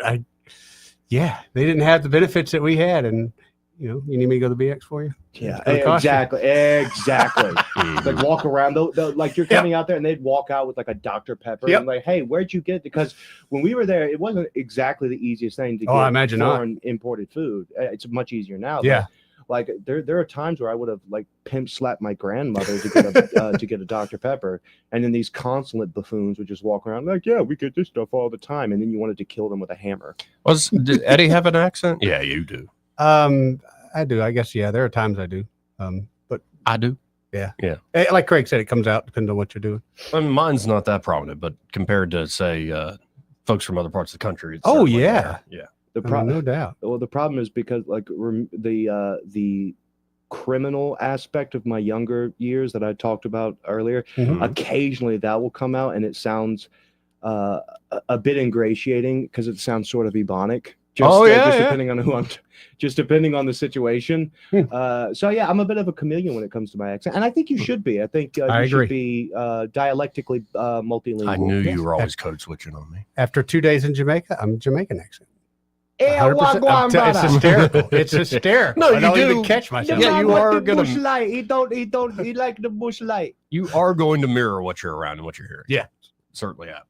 He don't like the Rolling Rock, or what's that beer that they have there? They got the red stripe and the Carib light, and they used to be red stripe 100%, but they let others in now. So red stripe's not bad. It's not bad. It's not bad at all. It sucks here in the States because I think they make it over there, and then it gets hot on the way over, and possibly. Yeah. What about Guinness? Are you? A Guinness I'm not. guy? Joey, I think is a Guinness guy. I like Guinness. I like a Guinness. I like Guinness. I don't think I've ever had the whole proper pour where you. Right, it's fantastic. Have you ever had it on tap? It's fantastic. Oh, on tap. yeah, you gotta. Yeah, and you gotta let it sit for a second, settle. It's fantastic. By the way, though, I think I've been sitting on this since yesterday. I think I found what in theory young Eddie Bader might have been like. Oh, okay. And now this was apparently something gone wrong on a chartered fishing boat, and like the charter captain got all pissed and started fighting people on the boat or whatever. And this one kid apparently didn't jump in. And I think that sets up the clip as we need it. So, all right, let's see what we got here. Here we go. One of the passengers on that boat is now breaking his silence. It's crazy. I paid $300 to rip some zins and maybe catch some grouper. Instead, I'm on TikTok And my pastor's pulling me aside saying, Yeah. why didn't you step He should in? have. Like, He bro, should have pulled you I'm aside. 3 high noons deep. The passenger was No, you're now pissed off at me. Yeah. Wait, I don't know the whole story. You apparently do. I do. Yeah. So the captain on the charter, that's the one I'm thinking of. He basically pulled up on a young kid, less than probably 18, bullied the crap out of him, got in a boat, just threatened to beat the crap out of the guy. Those 3 wimps that were on that charter man's boat didn't do a damn thing. And I'm glad that the public has come back at him and said, what were you thinking? Well, I was 3 white claws deep. I don't care. You saw a grown man go after a young kid to the point the kid was cowering down. Let's hear his side of the story more. just feet away during the altercation, claiming the boat trip turned from peaceful to panic in seconds. Next thing you know, Captain Florida Man's trying to WWE body slam a 19-year-old like it's a South Tampa Waffle House. I'm 300 days a year on the water. 300 days on the water and the other 65 in anger management. He said, I'm the best charter captain you'll ever meet. Yeah, in prison. The confrontation then quickly escalated into a physical altercation. If I wanted to watch grown men square up on minors, I'd hit up a Little League game in Pasco County or Chuck E. Cheese on $2 pitcher night. Authorities are Okay, still this isn't real. That's not the actual guy. That's not the guy who did it. That was one of the witnesses. There was 3 of them on a boat, all men, grown men that were so soft. They watched this 30-something-year-old man get on there and attack this kid. Didn't do a damn thing and now they're upset because the world's come out against them. And they should have. They should be so embarrassed that they let one grown man, there's 3 of them, get off that boat and go harass a kid. They should be embarrassed. If it were me, I'd probably jumped off a bridge. I'd been so embarrassed. And now they're coming out, oh, I was 3 white claws deep. It doesn't matter, dude. You witnessed and you let that happen. I don't think it was white claws. Viewing the footage, but for this passenger, the memories are already burned in. Didn't catch any snapper, but I did catch a subpoena and sun poisoning. Regina Wilson, Fox 13 News. I hope the judge lets him know what a wimpy is. See, I forgot about your anger side. Your anger based in honors. I forgot about that. You just don't do that. It is interesting though, because and I've seen this in so many different situations, whether it's like violence or an emergency. There are some people that have it, that they're about it. When a tragedy happens, it's time to go. That switch gets flipped. They're focused, pure ice in their veins, ready to go. And there's other people that kind of just sit around. I remember when I had to. This was like several years ago. Me and the wife were going to a church function, and I roll up and there was a truck that had flipped. And I pull over, there's everyone standing around, and I get out and I check it out. Yeah. And everyone's kind of just standing around. And I'm like, is he still in there? Yeah. And they're like, yeah. And so I peep in and I'm like, hey man, are you talking? This is about a 350-pound black guy. And you know, he's not talking. So I'm like, man, he's blood all over him. He's gone. He's not making any sense. All of a sudden I noticed 2 church hats. Now, if you know black people, you know what a church hat is. Yep. So I noticed 2 church hats, and nobody just walks around with 2 church hats. So I instinctively go and I pick this 350-pound dude up and look, and there's another dude under him about the same size. And I look, and the first thing he says is, I can't breathe. I bet. Which makes me panic because I'm in a situation where there's blood in the black dude and he's yelling, I can't breathe. So I spaz out for like a split second and I realize, oh, this is a completely different situation. Yeah, no, you're trying to help. And so I end up having to cut the windshield out. And again, people are still standing around at this point. And I have to cut it out and pull the guy. That turns out the guy who was on top of him was this guy's nonverbal autistic son. That's why he wasn't able to talk. And I'm not like, obviously I don't know what would have happened, but I'm like, if you're just in a wreck and a 350-pound dude is on top of you, there's a good chance you don't make it out of that if you don't get out. So when the people did decide to help, this is funny, not funny. They finally did decide to help. I pull the one guy out, the son out, and then I get the dad out. The dad says, I want to stand up. And I'm like, in my head, I'm like, no, you need to stay seated. But all of these people that were doing nothing, all of a sudden they come in and help him stand up. And as soon as he stands up and tries to put pressure on his foot, I see his foot his leg, his shin do a 90-degree angle. And it's like, yep, that's why we don't stand up. So, but yeah, there's just some people in those situations, they don't know how to react. Yeah, I'm trying to think of any situation like that. I don't think I've been in one. I'd love to say I'm one of those people that stand, but I can't. I can't stand by. I'm first one in there. building's on fire. I'm going, yeah, it's good. Bring some hot dogs. Let's go. Well, I mean, I remember when we had what was it, the 8.0 earthquake in China. I was only 10 at this time, I think. But my parents were out. It was just us and a bunch of foster kids, all my foster brothers and sisters in the house, and my grandparents were visiting. Everyone comes down, and then we realized that our family had left 2 of my foster sisters upstairs. And this is the 6th floor. We lived on the 6th floor, no elevator, and everything was still shaking. And I remember me and my brother, without even thinking, we were on the 6th floor like that. And it's just you can't teach that. So in situations like this, when you're seeing someone beat up on a kid like that, that would drive me insane. If I was that kid's father, and I think that's probably what got me the most, is the kid literally at one point is begging the guy, look, I'm sorry. And he's telling him, you're thinking I'm somebody else. I'm not the guy you're thinking I am. And the guy just keeps coming and coming and coming. If I was that guy's father, he wouldn't have to worry about going to jail. I would have gone and killed him. There was not a doubt in my mind. Yeah, I can't think of any situation like that. I guess there were moments in high school where I was the guy that wasn't standing to the side necessarily, but I'd be the one to try to stop fights. Yeah. Well, that's always good. I would stand in between people. That's different. That's different than being like a mediator trying to keep every cool head together. Like I will literally, I do have one memory. I took a punch and it wasn't a hard punch. It was just like, whatever, man. But stop. Like if you're going to hit go ahead, hit me. Like, me, stop it. Because it was about to get like, I don't know. Do you remember that video, Eddie or Joey, both, either one, where it was that crazy lady who was walking around in some city, I can't remember, and it was just a husband, wife, and kids, and she just walked by, she had like a little knife, and she just stabbed the kid in the face. Crazy. And the dad is just kind of like he gets in between. It's like, hey man, why is she breathing? Yeah. Like, I don't care. Now, now what if you're driving down? I'll beat a bitch's ass. What if you're driving down Mulberry Street and you see a woman completely butt naked? And I wasn't that person that took the picture, but I would take a picture. Yeah, okay, you wouldn't have tried to stop I got it, the picture. Okay. Well, I mean, you're more talking about an emergency situation when he's help. Yeah. But now that being said, too, I've seen people that are not in their right mind, and I've kind of see if I can help them. And most time you can't. You just kind of call the police and kind of make sure nothing bad happens until the cops get there.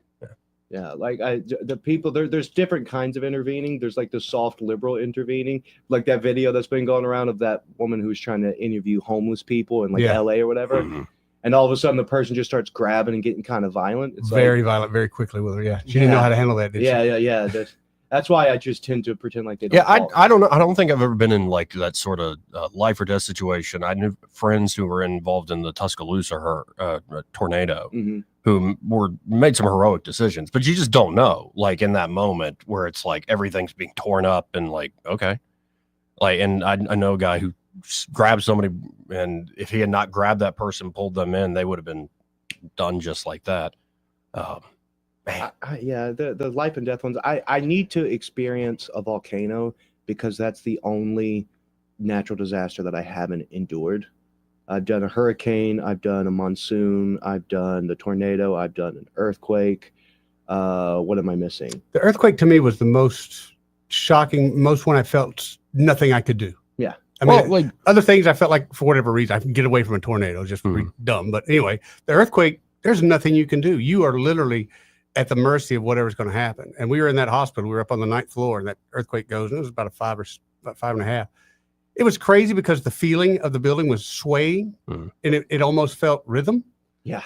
But then another one we've had when we were in a house, it was just a violent shaking. Yeah. It was not as long and not as strong. I've heard it's very unnerving. It is. You can't comprehend what happened. It's like the world is shaking around you. I guess recently in Forest Hills, like my literal next door neighbors, 2 oak trees fell. One fell in his house. One fell on through the road from the roots. And when I stepped outside, because it was the loud, I'm like, that's the loudest thunder I've ever heard. I'm like, yeah, like the house is fine. And when I see the huge ass tree and the power lines down, I'm like, yeah, what am I going to do with that? Like, come on, man, give me a break. And to their credit, Montgomery and then Alabama Power out there pretty damn quick. Let me ask Craig this question. Craig, you go outside of your house, it's whatever time of night it is, and there's a tree down. You wait on Alabama Power? No. I'm breaking out the chainsaw. Not a bad thing. I don't have a chainsaw. No, in the city, that's what you have to do. But that's why I do like living in the country. I know between me and my neighbor and somebody else, we'll get this knocked out long before the city even. And also, shows up. this was like a massive oak that fell across the street, is sitting on all these power lines. I'm like, okay, what am I going to do with that? Cut it up. Firewood, Just baby. cut it up. Cut it up. Get it out of the street. Get it Well, you going. don't own a chainsaw? No. Oh, well, that's right. You live in this. Sorry, He's in my fit. head, you He doesn't need it. Yeah, in my head, you live somewhere else. I don't know. I'm a silly goose. Well, and I get a little fatalistic in moments like that. It was after the Tuscaloosa tornado. We had a big tornado warning in Auburn, and it was a late night class, like 6 o'clock. And one of the ladies in the class, if you can call them that these days, one of the ladies in the class was freaking out. She had never been living where tornadoes were, and she had just seen the news of what happened in Tuscaloosa. She was asking me questions as we're leaving the classroom. I'm like, well, just go back to your apartment. Do you have a bathroom with a tub? Like, I assume, like everybody else, it's a tub with shower head. Like, just if you're really worried, if it's getting really bad, you just hop in there and, pray to God. And she's like, well, what if it like hits? I'm like, well, okay, like then you might die. But like that's the best you can do in these situations. Like, I don't know. You just do what you can do. What did she expect you to tell her? When she said, what I do if it hits? All right, if it hits, what you do is you go into panic mode number 2. Right. Which, I mean, if it hits, it hits. My inclination is don't panic. That's my inclination. Anyway, we got to hit this break. All right. We said something good. This part of the program brought to you by Pest Pro Services, and they're at Pest Pro. Ashley and that fantastic team are ready to help you with any and all of your pest control needs, from everyday stuff. And it could be, after regular sprays, you find that huge wasp's nest in the back shed when you first break out the lawnmower. Ooh, buddy. You're like, oh no, this is too much. They're Like, good and mad at you too. then you might try. If you go through a whole spray bottle and you still got like half a, like, yeah, come on. Like, you might call the pros. Call the professionals there at Pest Pro Services. And of course, they can visit on a regular basis to prevent termites from ever damaging your property. And they have amazing mosquito services. Yes, It's they not do. just, once in a while. They come out 8 times at the peak of mosquito season and make sure you can actually enjoy your yard. Enjoy the backyard, enjoy the front porch, whatever you like to do outside. Y'all check them out today. You can always learn more at ppsriverregion.com or just search for Pest Pro Services on the Book of Faces or call them direct at 265-9990. That's 265-9990. When you want to know, call a pro, Pest Pro Services, and be sure to tell them that Joey and Eddie and Craig, those fellas on the radio, sent you. Want to carry News Talk in your pocket? Download the News Talk 93.1 app from the App Store. Available on iPhone and Android. Never miss a moment. Download now. Hi, this is Bo Goodson from the Goodson Group with your Real Estate Minute. You're thinking of selling your home. Here are several ways to improve the look of your home and possibly the value. Number 1, improve the curb appeal with trim bushes and cut the grass. Repaint the exterior where needed, and if needed, paint your front door. Number 2, declutter the inside of the home by removing items that are not needed off countertops, dressers, and the den. 3, paint walls and trim where needed with a fresh coat of paint in a light color that will show off your home. 4, clean your oven and microwave inside and out, make it shine. Number 5, professionally clean carpets or shine the wood floors with a polish or Bona. 6, clean out all closets or unwanted clothes, shoes, belts, hats, and donate them to a local charity. Finish any leftover repairs now, doorknobs, light bulbs, and closet doors. For a complete list and an in-person evaluation and consultation, call Bo Goodson from the Goodson Group, 221-2883 or 551-0225. Come on down to Epicure and Jack's Tavern, where Southern comfort meets culinary delight. For just $9.99, seniors can enjoy their lunch meat special with 3 hearty sides, including a drink and bread. Regular sizes are just $13.99. Remember, at Epicure and Jack's, they make every dish from scratch every day.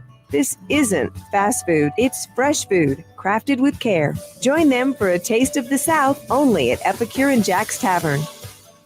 Are you tired of the mainstream media's biased reporting? Do you want to stay informed on the news that really matters to you? Look no further than 1819 News. At 1819 News, we bring you the latest in Alabama news, politics, sports, culture, and more. We've assembled a team of journalists with Alabama values dedicated to the truth and the truth alone. Visit us at 1819news.com today. That's 1819news.com. Subscribe to our newsletter. Honest News, Alabama Values. This is your roving reporter, and today I am talking with an elk. Hey man, Mr. Elk, I was just wondering, what do elk do to take care of their money? Well, like most smart folks, we call David Ernest. You mean Alabama's most favorite asset preservationist? That's him, man. We call him up at 334-279-7431 or 205-479-0839. I see. Yes, he is our preferred money man. The money man with the money plan. You've been paying attention. Well, could you give us those numbers one more time? 334-279-7431 or 205-479-0839. And I just want to try to give you a heads up, man. Oh, what's that? I'm not an elk. Not an elk, huh? Well, then, pray tell, what are you? Knights of Columbus.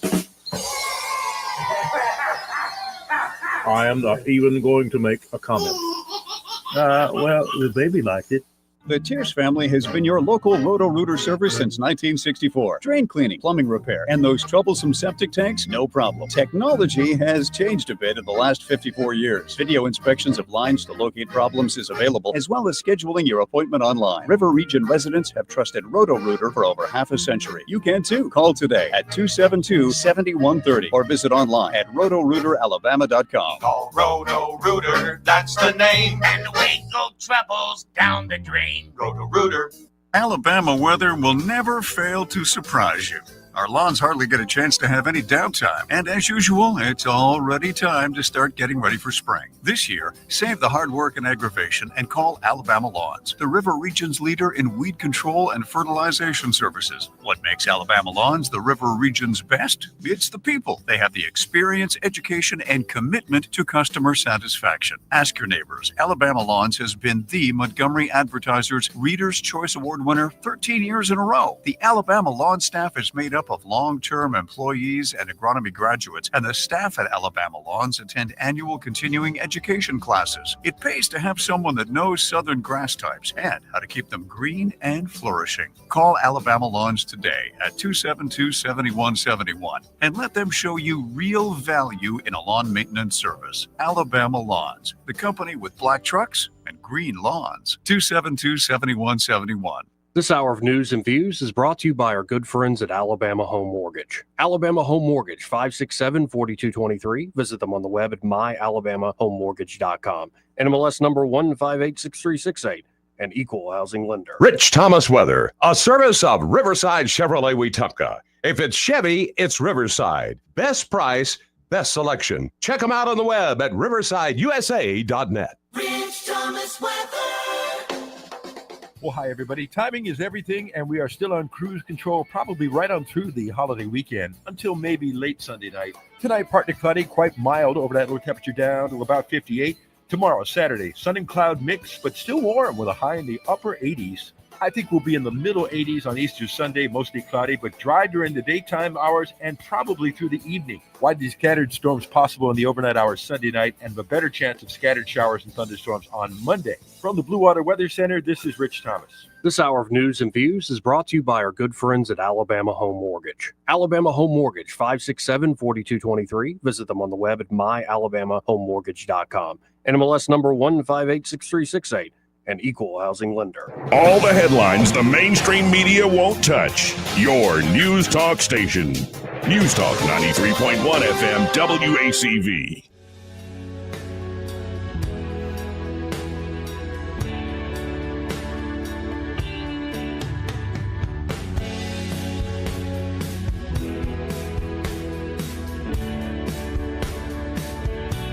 Joey Clark.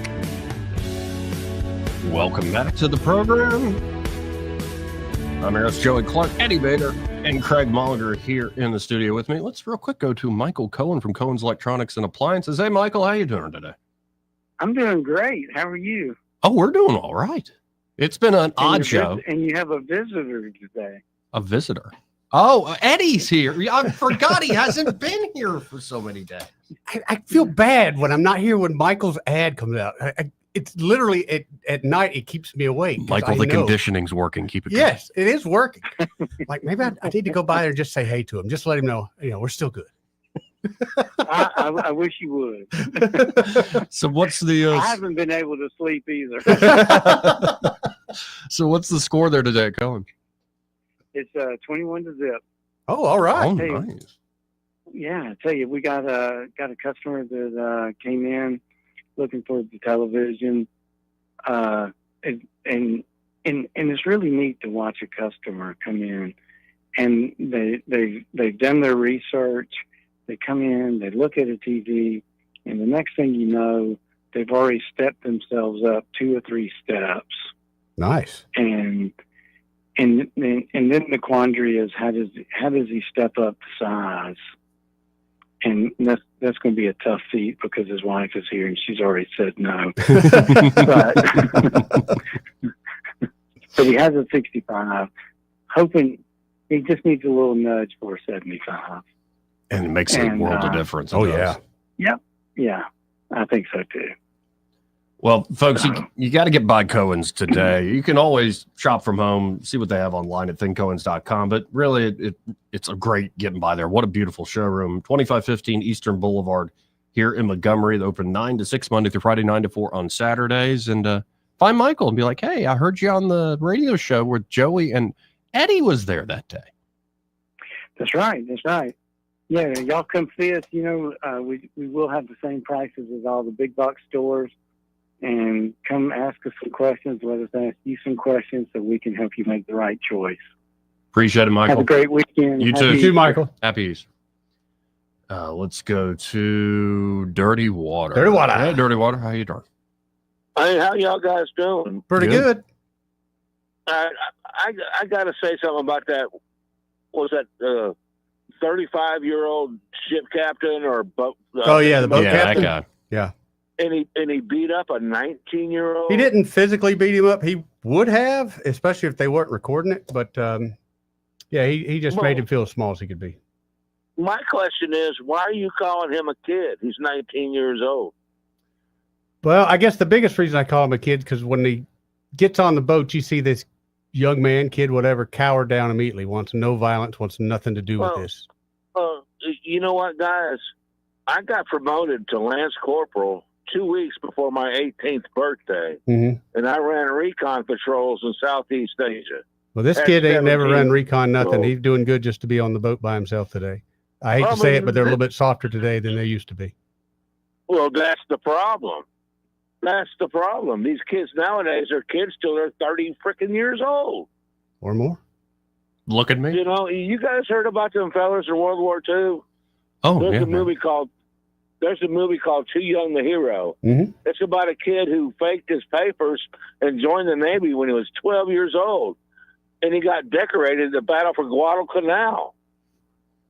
Yeah. You know, if we keep as a society coddling these kids, it ain't gonna end up good, man, for real. Well, I can agree with you on that, but I don't think this kid wasn't coddled. He just knew that he was on the water. All the guys got to do literally is throw him off the boat. Kid don't have a life jacket on or don't have anything on. Now, if it had been me, that guy wouldn't have stepped on my boat. I'd have shot him dead right there. But that's me. Dude, I'd have cut his damn throat with my fishing You line. don't get on my boat. You know? Even fish and game don't get on your boat. You know what? You guys ever heard of a guy named Dan Bullock? I haven't. Name sounds familiar.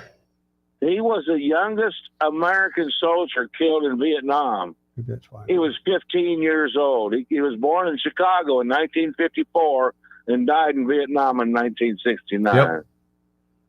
You know, these ain't kids.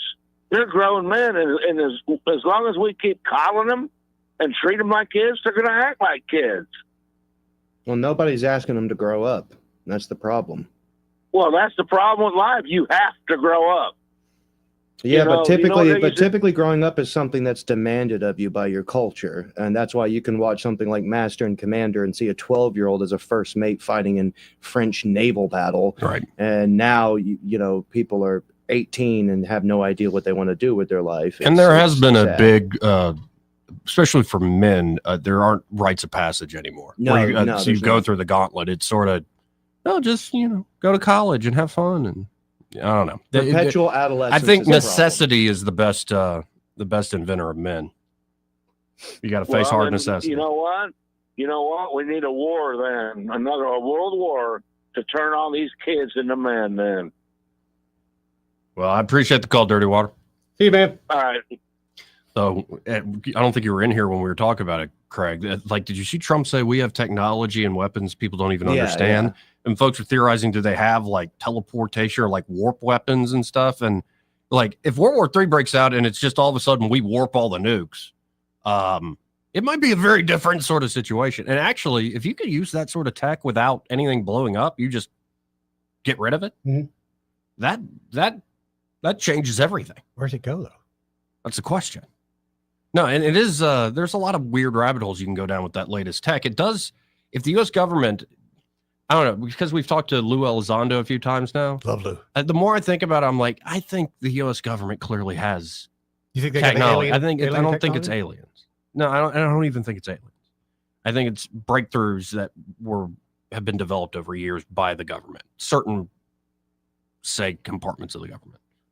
Yeah, I don't think it's that the whole gravitational manipulated propulsion. I don't think that's really a part of it. But yeah, they obviously have some stuff that we don't know about quite yet. Well, we were just talking about. Have you seen the one where it's the airliner with the 3 orbs around it? Oh yeah, that's weird. Yeah, and how it just disappears. That's what folks are theorizing, and maybe that's what Trump's talking about. That we got some essentially warp fusion system. And there's also just a chance that he's talking out of his rear end. Oh, yeah. There's always that. Like, no way. I call it a truthful hyperbole. Anyway, final hour coming up. Broadcasting from the Riverside Chevrolet Master Control Center, this is WACV Cusada, News Talk 93.1 FM. When it's Chevy, it's Riverside. With SRN News, I'm John Scott. While meeting with Italian Premier Giorgia Meloni at the White House on Thursday, President Trump says it would be easy to find a tariff agreement with the European Union and others. He played down the likelihood of an accelerated timeline to wrap up deals, saying that other countries want to make deals more than I do.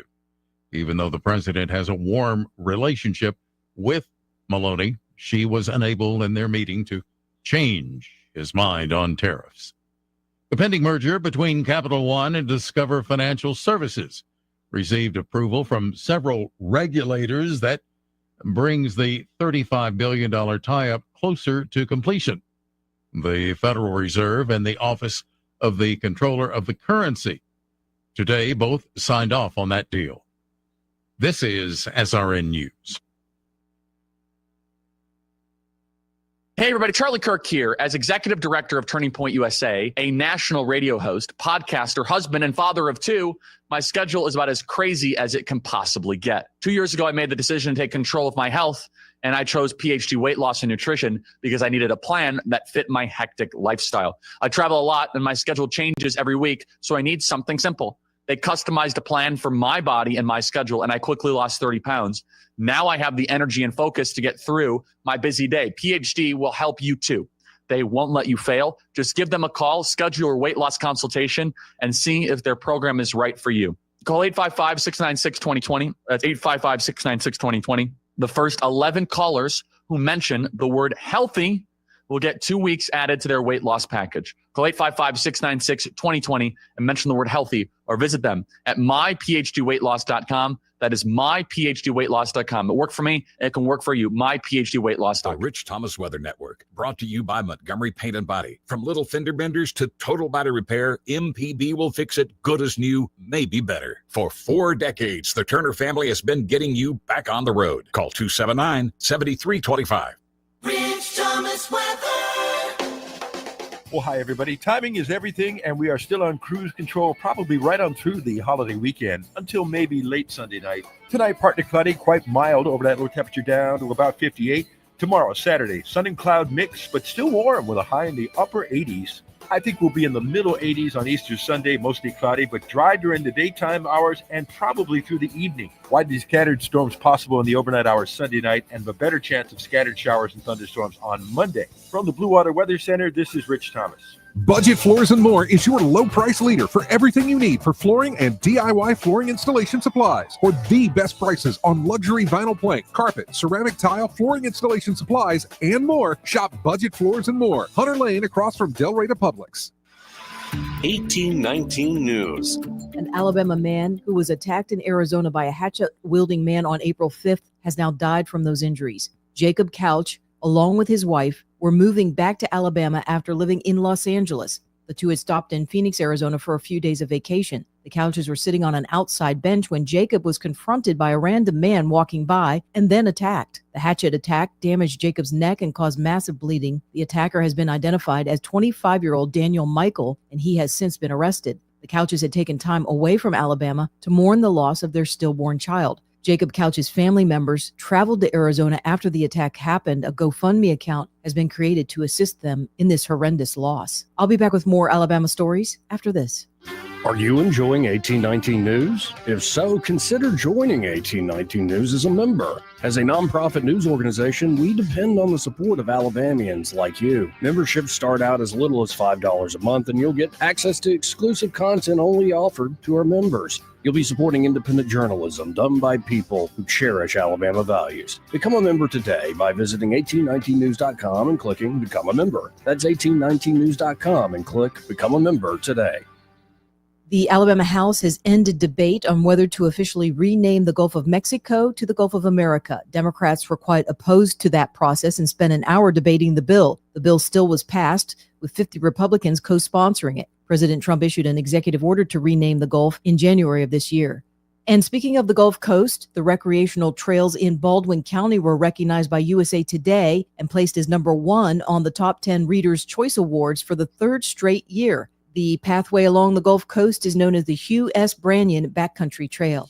I'm Andrea Tice. For more news affecting Alabamians, go to 1819news.com. And while you're there, subscribe to the daily newsletter. This hour of News and Views is brought to you by our good friends at Cole Plumbing, 279-8919. Cole Plumbing is number 1 in the number 2 business. You don't have to dig a hole. They have proprietary pipelining technology. Ask them about their tankless water heaters. Remember, when you have trouble with your bowl, call on Cole.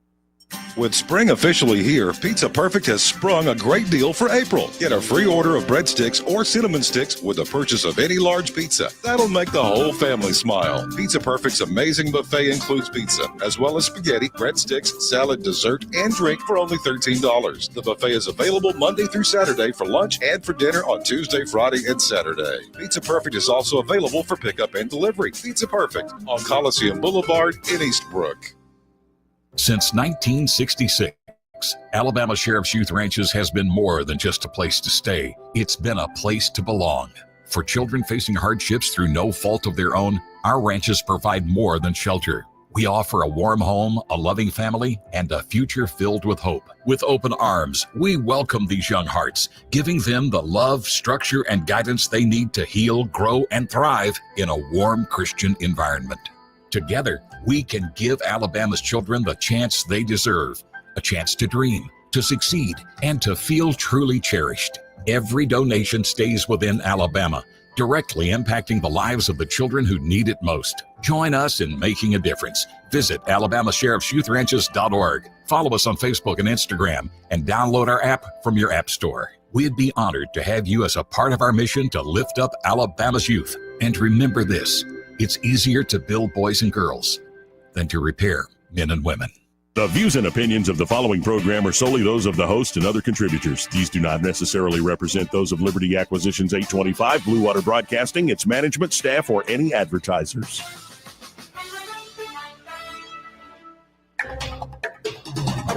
It's time for Montgomery's conversational radio show. It's News and Views on News Talk 93.1 FM. To join the conversation, call 272-9228.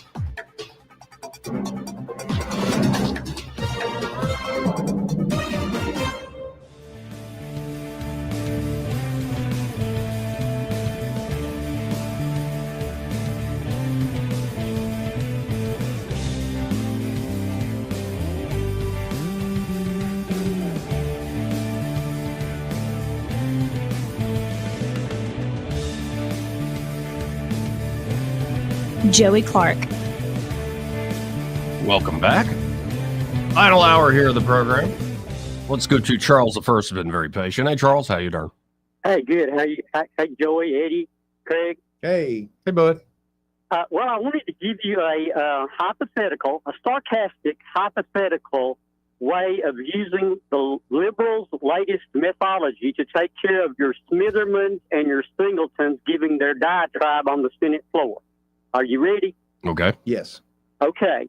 So you do what was done in the case of Yellowhammer Funds versus the Attorney General, with where the federal Judge Thompson said, you remember, Steve Marshall was just talking and said something, and now the judge has forbid the state of Alabama from doing something. Are you following me there? Are you talking about the traveling abortion thing? Yes, Okay. I'm talking about the traveling abortion thing and how to me, Craig, this would mean that any time that our Attorney General or any political figure started to say something, you could worry about somebody like Yellowhammer Funds coming along and the whole state of Alabama never being able to do. That's what I'm getting to. You have the equivalent of Yellowhammer Funds sitting there in the Senate. And when Singleton or Smitherman does something that we just would hate, says, oh, let's do this, let's make it a law, you have them sued. And then you have it where it's a Republican, we would never do that, but a Republican judge who says the state of Alabama can never do what Smitherman or Singleton ever said to do again. Did you get me? Not even a little bit. No, I'm not following. I'm not following you at all. I'm trying to make the case of state law got preempted by Judge Thompson's ruling just by our Attorney General saying he might be thinking of doing something. He didn't enact his law. He didn't anything it, y'all. And now we are told you may never do this by the federal judge, although it was never even put forth by our Attorney General. Yeah, but isn't say a proposed prosecution of a law by Attorney General or proposed execution of a law by an Attorney General different than, say, parliamentary tactics by sitting state senators against other sitting state senators? Well, if it's officially written and he has proposed it as something, not him having I want to test how my constituents, how my persons in my state feel about this, and on some format I'm speaking about it, that I'm thinking of it. Do you get me? That in the future keeps the Attorney General, in my opinion, from saying whatever he might fully want to see our response, to see what the citizens might think, because you can have another Yellowhammer Funds come along when all you've done is enunciate your thoughts on something, and it's taken in the context like you said, Joey. Yeah, but the AG has a unique position there, does he not? If he is saying something, he's not just saying something. He might very well enforce a law in a particular way, and that's where I think you have standing and can get injunctive relief. I would still think that he would have to do something. That action would have to be taken Before. Okay, I see what you mean. Yeah, well, I mean, the Senate could change their rules tomorrow and limit it that way. That they're operating on the current confines of the rules that they have. So that's not even a legal thing. So if they really wanted to put a stop to it, the Republican supermajority could just change the rules. But they're not going to do that because it would be politically disastrous to look like you're trying to quash the minority. But I was just trying to show the situations being similar. If it were the senators on their side that said something and caused whatever they might want in a liberal way to never be in effect. You see what I'm saying? I was trying to make that point. That maybe you could preempt them. Well, right, like use the same tactic, even though the tactic may be on a different person or different. But you get what I'm saying. I don't think the Attorney General should be hemmed in at all when he hasn't said anything, or for preemptively taken like that. Just shouldn't be happening. Well, that was my. I appreciate the call, Charles. Yeah, thanks a whole lot, y'all. See you, buddy. 272-9228. Papa B, how are you doing? Well, hey, I'm doing pretty good. Joey, Eddie, Craig. What's up, bud? Good to see you. Good to hear that you're in the studio today. Speaking of those wasps and all, have you ever tried to kill one of those? I guess they're Japanese hornets or whatever they're called, the ones that are kind of orange. Yeah. Oh, Dude, you spray those things, and it's like they're using it as a mind-altering drug or something. You got to have a pair of pliers just to squeeze the life out of them. That's the only thing you can get. And then of course, you got to get dangerously close. But luckily, the ones I mostly deal with are the big brown wasps. I'll bring you an orange one just so you can see. Please don't. Put them in a little Tupperware container. Yeah, you spray a regular wasp nest, and they're all laid on down right in pain. But those suckers, they're like, bring it. Well, wait a minute. Now, where's my next dose? Yeah, hit it again, baby. I guess with those, what would be the trick? You hit them, they probably do fall from just the weight of the liquid. You got to stomp them. You got a couple seconds to act. And when you get that I do nest that down, anyway. I promise you, when that nest comes down, you better stomp on it, because even though you sprayed it, the ones that are born next, they just climb right out. They don't even, bat an eye or shake an antenna or whatever. Well, Papa B, have you seen the people, and most of them, I'll admit, they're rednecks, that'll just come up and take their whole hand and grab that wasp nest and rip it off and just squeeze it? Yeah. Seen such foolishness. Yes. Yeah, but Of course, you've seen the gasoline trick, right? Yeah. But yeah, I ain't gonna do that one either. No thanks, man. I ain't gonna do that one. And look, now I've noticed something here. So you tell me if I'm, losing it or whatever. But Trump, he said Independence Day. I don't really know what that means. Everybody else seems to be, just kind of passing over it too. But it looks like he's, instead of having an IRS, he's going to have an ERS, an External Revenue Service. That's what Trump and Lutnick in particular have been pushing. We'll see. It's crazy. I mean, the very idea now, look, it's genius, because, all these other places, they have to be able to access our markets to even have an economy, basically. And so, it looks like Trump is aiming to make them pay.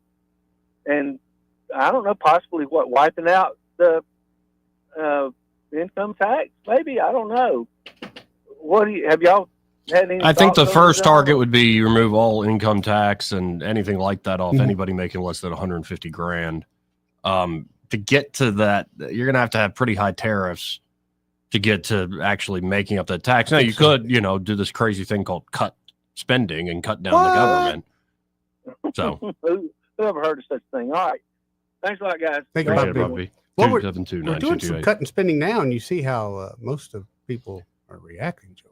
I know. Upset with the Doge. Oh, they're still very mad. Well, people like you Doge and is me are destroying saying, everything. bring the Doge into the state, bring it in the local level. Now, I hope I didn't annoy Coach Tuberville and others too much this week. But all my basic point this week with Coach Tuberville is, if you're going to run for governor, Coach, do it big and do it bold. No, I agree. I think the most disappointing thing would be Tuberville Come in. easily wins. I like Tuberville. Me I'd too. probably support him. Tuberville comes in and wins, and then we just got the same old Alabama politics, just with I don't want Tuberville's that. stamp on top of it. I don't want that. That would be very disappointing to me. So we'll see. We'll see. I think he's done plenty in the Senate that actually that's why the people love him. And again, we'll see if he's making that decision. Y'all have that bet running, right? You bet. Oh yeah, it's still on. Okay. And you think he isn't? I don't think he's going to run. And you think he is? I think he is. Okay. And he said he'd decide in May or something like that? I think he's going to decide right before we go out to dinner. Be my guess. Like right before we go. Now, you sent me this clip, Craig, of what is this? You said Sheena Morris? Yes, this is just yesterday. And you this is just a little bit that we're going to share, and you are a little fried because you have to listen to this nonstop. Yes. Okay. Maybe I'm actually kind of scared it's not going to be as bad as I remember, but we'll see. Yeah, it might have been you're that day that much into it. Let's listen in. That's not going to do anything to Oh, help wait, the no, state go of Alabama. I don't know why. Oh wait, no, here she comes. Go ahead. Sure, thanks, lady. You recognize the lady from Montgomery, Reverend Morris. I have to say, is that Ledbetter right there? Yeah. I recognize him. Yeah. He's got that thick one like that. Now let me explain something here. I must say, I kind of like his accent. Let's keep going. Thank you. With the gentleman here. Yes. Yes, I had a lot of notes, but I wasn't expecting to bring it down this far. So I'm just going to go to the bottom because Representative came up and gave all the different names that it was changed to, right? And that's absolutely true. And a lot of you all are probably trying to figure out, why are we just actually fighting against the name change? Because it's going to America and we are all here in America. So what are we literally fighting against? Well, we are literally fighting against name change because we understand what name change means. Because most of us, when you look at our name have been changed to something that we can't even really figure out what it was. But let's go to Alabama, because Alabama was a Creek name, right? So when you Wait. Are we talking about the whole family name thing? We're debating a bill on changing the Gulf of Mexico to the Gulf of America. Right, but I guess I'm trying to understand her point. Is she talking like Like your family name had to change because Your guess is as good as Dude, mine. what is she talking about? Oh, I'm sure she's going to elucidate here in a moment.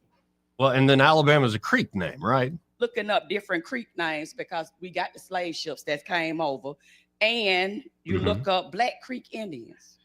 See where they come from: Choctaw Creek, Cherokee, Chickasaw, Muskegee. That's in Alabama. And when you start looking it up, before the 1500s, one of your members said that. I was so happy that they brought that up. Before the 1500s, that's who encompassed the land. The explorers who came in the 1500s was Europeans. That's when they decided in 1760 to seize the Gulf, right? So we all have these names that's been changed. And I don't know if you know about the Trail of Tears, but that's when all of the Indians, Black Indians, was pushed out of the land from Mobile, Mississippi, and all of those places. And again, that came about with all these different name changes. So we're not coming down trying to say that we're against America.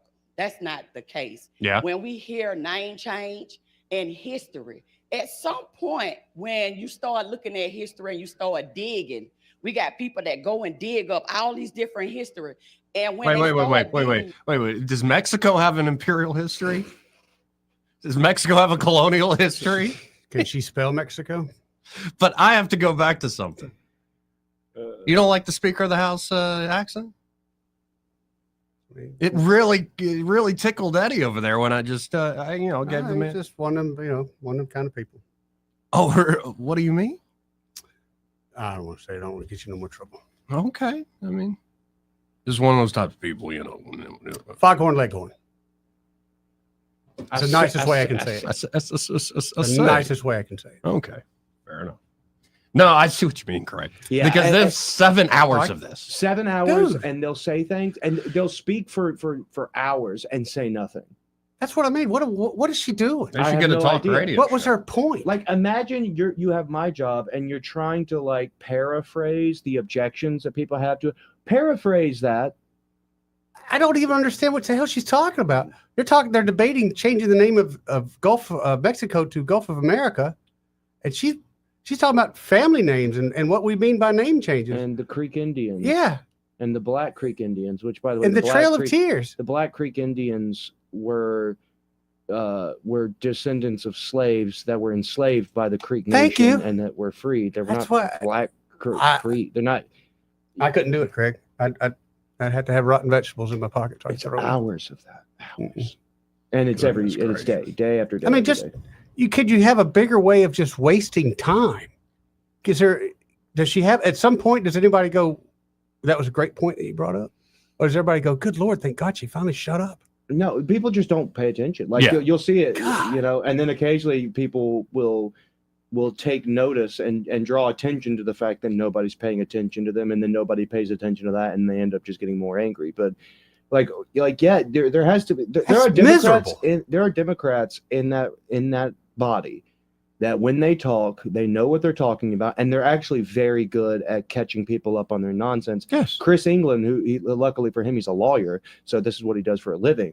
But when he actually takes the mic, and those are infrequent. Well, for instance, he does very well. The guy who technically is my representative. Imagine Phil Insler's no fool up there. I disagree with him a lot of crap. But, I mean, he was pretty active yesterday too, especially talking about the few of the gay and transgender type bills and stuff. But again, he's incredibly well spoken, and he has somewhat of a command of the facts. And the fact is, he is just a nice guy. So you can listen. You at least understand what his objection is, as opposed to that. Like I said, just rambling. I'll give you $100 if you can tell me what the hell she was talking about. That's what I couldn't get her point. And then she brought up the Gulf of America. It lost me once again. And that's just question. Does she have a problem with Gulf of America? Is that no? She said she didn't, but then, I think she felt she needed to bring all that up. If I had to put it in a nutshell, Craig, I would say these colonizers are just changing names again. Yeah, but Mexico is in South America. No, like there's 2 American continents.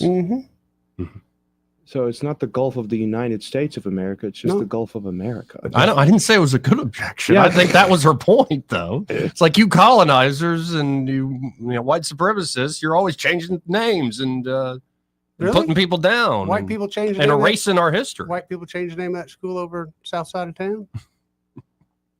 Who did it first? I know. I mean, I'm just trying the to- street changes, the names on streets that we've changed here in town. Anything positive coming I'm back? just trying to summarize things from what I heard. Well, I mean, and then how many military bases have gotten changed? Thank you.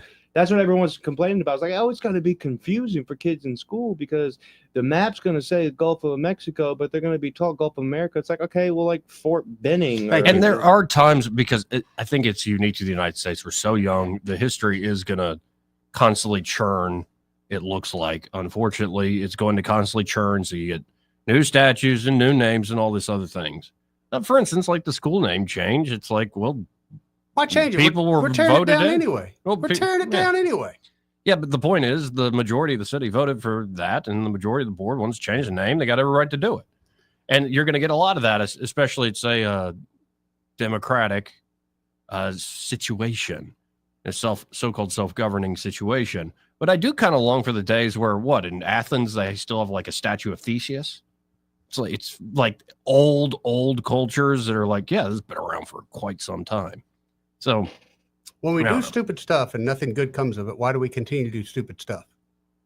Everyone's afraid to call out these idiots for going, hey, the last moronic idea you came up with did nothing. Mm-hmm. Why are we following you again, you moron? Instead, we go, oh, look, dummy's got another good idea. And we're too afraid to hurt their feeling. Go on, dummy. Go on. I mean, I made my case about the BLM mural, and I pissed off a lot of folks doing that, including the artist. But like, whatever. Like, and my You're point not is, allowed to like, have an opinion. She had hers, but that was okay. But you can't have whatever. No, and my basic point to this is, instead of say a fist in the air, why not something that plays on the nonviolent resistance more? That plays more into that as opposed to. And they're like, yeah, but didn't the two play together? Yeah. I mean, the Second Amendment was probably pretty crucial to the civil rights movement. Yeah. I mean, that's gun control. The first gun control measures in the state actually started because we were afraid of those pesky black people taking up arms because we thought that they might have a bit of a chip on their shoulder for being enslaved for 400 years. Well, and it is interesting because people go, oh, you went to private school. And it's like, yeah, Catholic. It's not like MA or all these other ones that got popped up, say, in the 50s. In the 60s, I wonder why all these started popping up after 1954. No, I think Catholic was started, in the late 1800s? So, there's history's complicated. Well, if public school wasn't so crappy, you wouldn't have to go to private school. Oh, I know. So when anybody gives you any crap about No, that, I've heard many times from my grandfather when he's at Strategic Air Command in Omaha, Nebraska, and the public schools then in the late 70s, in late 70s were fantastic, to where my mother, when she, by the way, gets to stay 2 extra weeks because she's like, you're taking me away from all my friends. She's just become this teenager. You take away all my friends that live. And she tried to stay in Nebraska. And they're finally like, you have to come down here, Carol. And she remembers it was like a stormy, rainy, humid day. Sweet Home Alabama comes on the radio. Ooh. And she's like, where am I going? And when she gets to Montgomery's school system, and I guess she went through it. She went to JD, and I think it was was it Georgia Washington? Mm-hmm. I think it's the one she goes to. She was so far ahead from just basic Nebraska schools. They're like, you already have credits several grades ahead of where we want to put you for your age. Yep. And stuff like that, where you're like, well, damn, we've had a problem here for a long time. And don't get me wrong, there was a time, both my parents go to JD. They said the school is pretty much integrated. It's about 50-50. The sports, I mean, that's back when folks really took a great load of pride in, say, the football and these sorts of things. A lot of folks go on to be successful out of those schools, go to state colleges, and both my parents went to Auburn and had great careers. So you just got to wonder, like, how I think we keep dropping the ball in the reaction and back and forth as the constant butting of heads. And it's like, there are ways to break through and to be more creative. But yeah, when you vote and it's a popularity contest and it's a decision by committee, you usually don't get the best Most say creative ideas. No, they're get not out of easy to town. come by. Right. My favorite question, maybe I need to write an op-ed on it finally, but I've been asking this for years. Say a billionaire like Elon Musk or anybody, maybe it's Bezos with his phallic rockets. Say they come into the state, they're going like state by state. They call it the State Monument Project. Mm-hmm. Like, we will fund $1 billion monument. That's what it's going to be for if you want this money. We will fund $1 billion monument that you and your state capital, wherever you want to put it in the state, will essentially capture the history, the character, the hopes and dreams for the future of your people. So say a billionaire offers that to Alabama. You got $1 billion to build. What do you build? And a lot of folks just look at me like, what? Nope. And that's the issue. I think it reveals the underlying tensions and issues. I mean, what, are we going to build a big football? Like, that's the first thing that comes to mind. I think you could get real creative if you really thought about it. How could you reflect that with $1 billion monument, where we've been, where we are, where we hope to be going? But it brings up all sorts of looks like, well, what are you doing? What are you even talking about? But that's a problem, ain't it? Yep. That you can't define that. 272-9228. This is part of the program. In fact, the entire last hour brought to you by Alabama Home Mortgage, and they're at Alabama Home Mortgage. Kim Williams and Madeline Cannon are ready to help you, whether you're looking to buy, and that includes starting with pre-approval, right? Mm-hmm.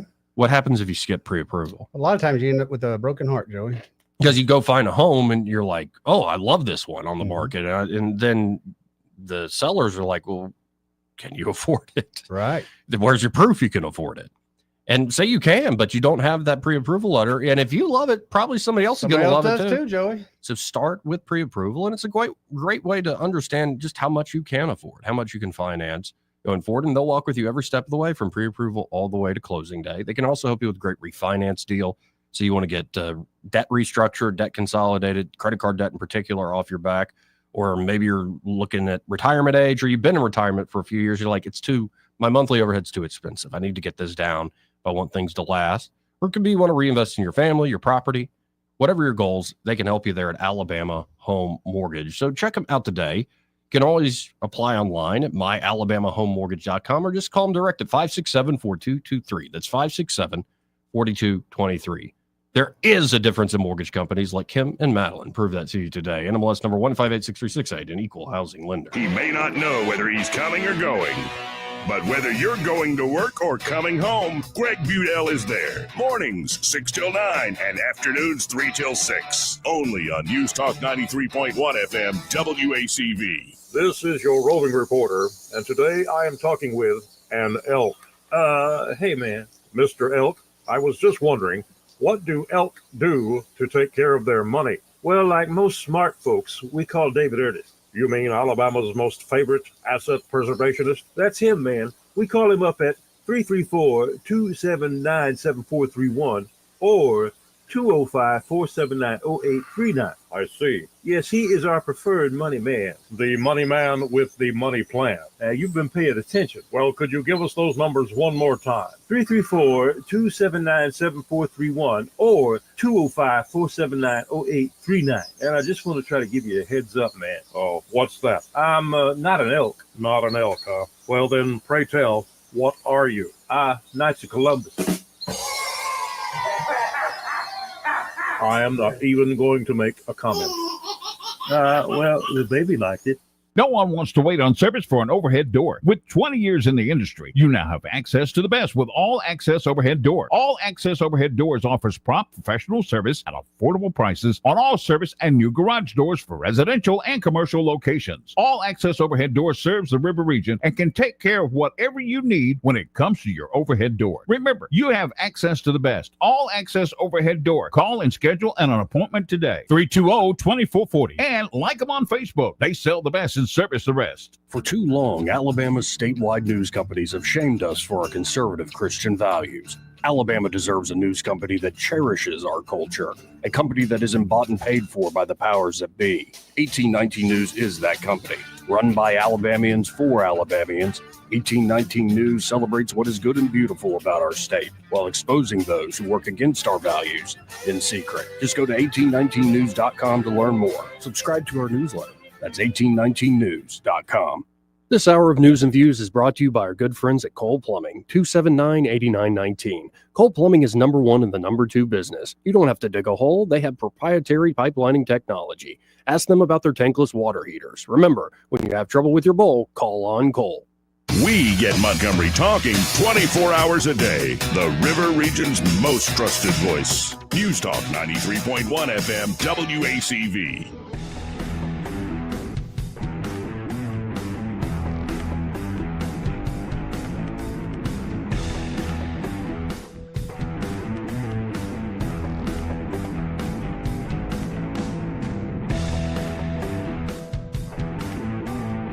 Joey Clark. Welcome back.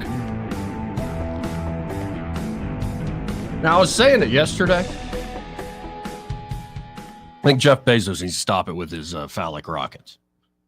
Especially this latest publicity stunt. Like, it is... Let me just play the clip. Because Oprah's main gal, or whatever she is. Gail King. Yeah. She's just going on and on. And this is, of course, on Entertainment Tonight. God. Certain aspects of this culture, I just shake my head at. Really? Who's watching Entertainment Tonight every night? Seriously? Well, you sit there and deal with your emphysema. Excuse me, pardon me. This is Gail King responding to all the critics. She's just all upset that people don't respect what they just did. What they do. Bothers me. Because I've certainly read some of the things online coming from people that I know, that I like, that I consider friends. And this is what I would say to that. Space is not an either or, it's a both and. And because you do something in space doesn't mean you're taking anything away from Earth. And what you're doing in space is trying to make things better here on Earth. Mhm. What Blue Origin wants to do is take the waste here and figure out a way to put it in space to make our planet cleaner. Oh, I mean, yeah, Jeff good Bezos idea. has so many ideas, and the people that are working there are really devoted and dedicated to making our planet a better place. That's number one. Number two, have you been? Have you been? If you've been and you still feel that way after you come back, please let's have a conversation. Number three, please don't call it a ride. That is not a friggin' ride. Whenever a It was a man ride. It was a ride. You have never said to an astronaut, boy, what a ride. They've we mentioned it duplicated themselves the as a ride. same trajectory that Alan Shepard did back in the day, pretty much. Pretty much. That's which means where not true. No, that's where she lost me. You're not freaking Alan Shepard, woman. Dude, she lost me because she showed up. So first off, what'd they do? What would they do that was so spectacular? They didn't do anything. Right. They sat in a seat and let somebody buckle their butts Right, up. no, and that's what's amazing about this. If you, like, it's so automated at this point, you can send anybody up. Right. If I did it, I wouldn't come back here and telling you guys I now have been Right. to space. You guys don't even know. You don't even know. You're not Alan Shepard. That's the craziest thing I've ever heard. Plus, when they went up in space, I mean, granted, it was a ride. They didn't go very far. No, they didn't go very It was high. a slingshot. At the end of the day, it was Right. a slingshot. No, they didn't even get much. You know how the burn, like Yeah. from the re-entry, happens with the SpaceX. Yeah, you one? notice that? You never even get this because you're not getting It's high not high enough. enough. That's right. The best part It's of that cool. was watching Like, but Homeboy come bust on. his butt. That was the best part of Oh, it. Bezos, yeah. Plus- And I admit, like, if somebody's like, Joe, you want to go? I'd be like, Oh, sure. I'd go in a minute. Yes. But I wouldn't tell you guys I'm a spaceman Yeah. now. I'm just like Neil Armstrong, guys. Like, yes. I didn't go to space either. It's so dumb. It is so stupid. Oh, God. Now, you were frowning at the one idea of, like, sending, instead of the nation using Alabama as its dump, why don't we send it into space? You ever heard of gravity? Yeah. Gravity. Yeah. Things that go song. up It's a must great come down. Remember Space Lab? That might have been before your time. Skylab, I think it was back in the 70s. What they if you launched could that. shoot it out of orbit? But what if you can't? Which we know you can't right now. We know that's going to happen. And You then we know can't, wait, you can't get like unmanned no, you can't things shoot out of garbage out of orbit right now. Why? Have they done it? Well, no. What's going to happen the first time they do it? It's not going to work. It's going to rain trash back down on us, and it'll never be Yeah, done. but a again. lot of that would burn up too. I feel like we should nuke the trash.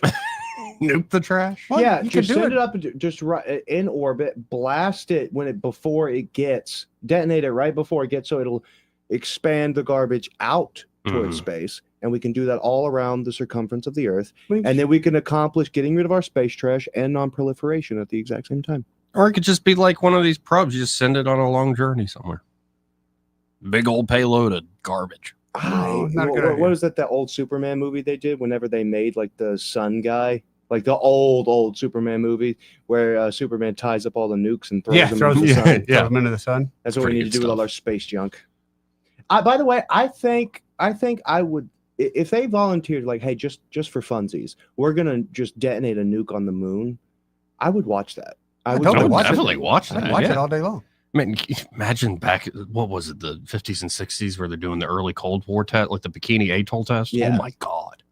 Like, even watching just the grainy videos, you're like, oh my, the power. Right. And these are the people you trust to launch garbage into space. I see, of all the things they've been launching, that seems like not that difficult. I gotta tell you, have you seen the nukes aren't real conspiracy theorists? No. There are people that say that nuclear bombs aren't real. Nukes aren't real. And they always point to those videos because there's some of those test videos. Yeah. They're like, okay, how come everything else is getting blown away? What happened to the cameras? Like, how come the cameras are there? That's a good question. Good question. Good question. Oh, like the Alamo test there? Yeah. Yeah. Los Alamo. There's some questions, but apparently in this world you can't ask questions. Oh, by the way, Craig, every time I bring up space, I have people call me up. We never went to the moon. The Earth is flat, or it's more a disc with the It's not really flat. It's more and of the a, firmament and all these things. Yeah, my favorite meme about that is like, this is how flat earthers think that the Japanese attacked Pearl Harbor, and it shows the ridiculous distance they would have to travel.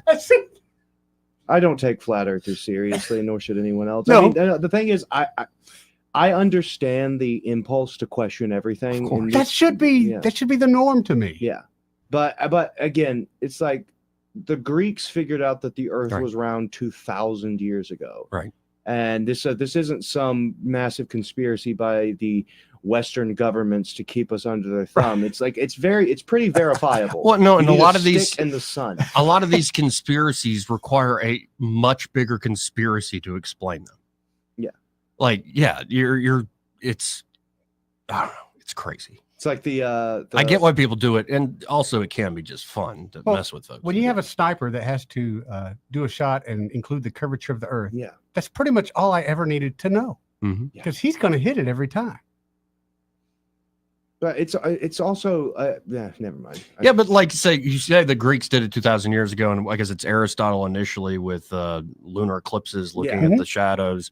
Pythagoras almost like wanted it to be true because he thought the sphere was almost this perfect shape and these things. And then I think it's Eratosthenes who actually is the one, he's the head of the Library of Alexandria, where he notices the sun overhead in a particular well. And he asks somebody city away, well, it's in the same position. What does it look like on your well? Then he figures out, oh, we can put stakes in the ground and measure the length of the shadow and see the difference between, he hires somebody to actually map out how far it is from this city to that city. They measure the difference, and essentially you can find the angle and thus the circumference.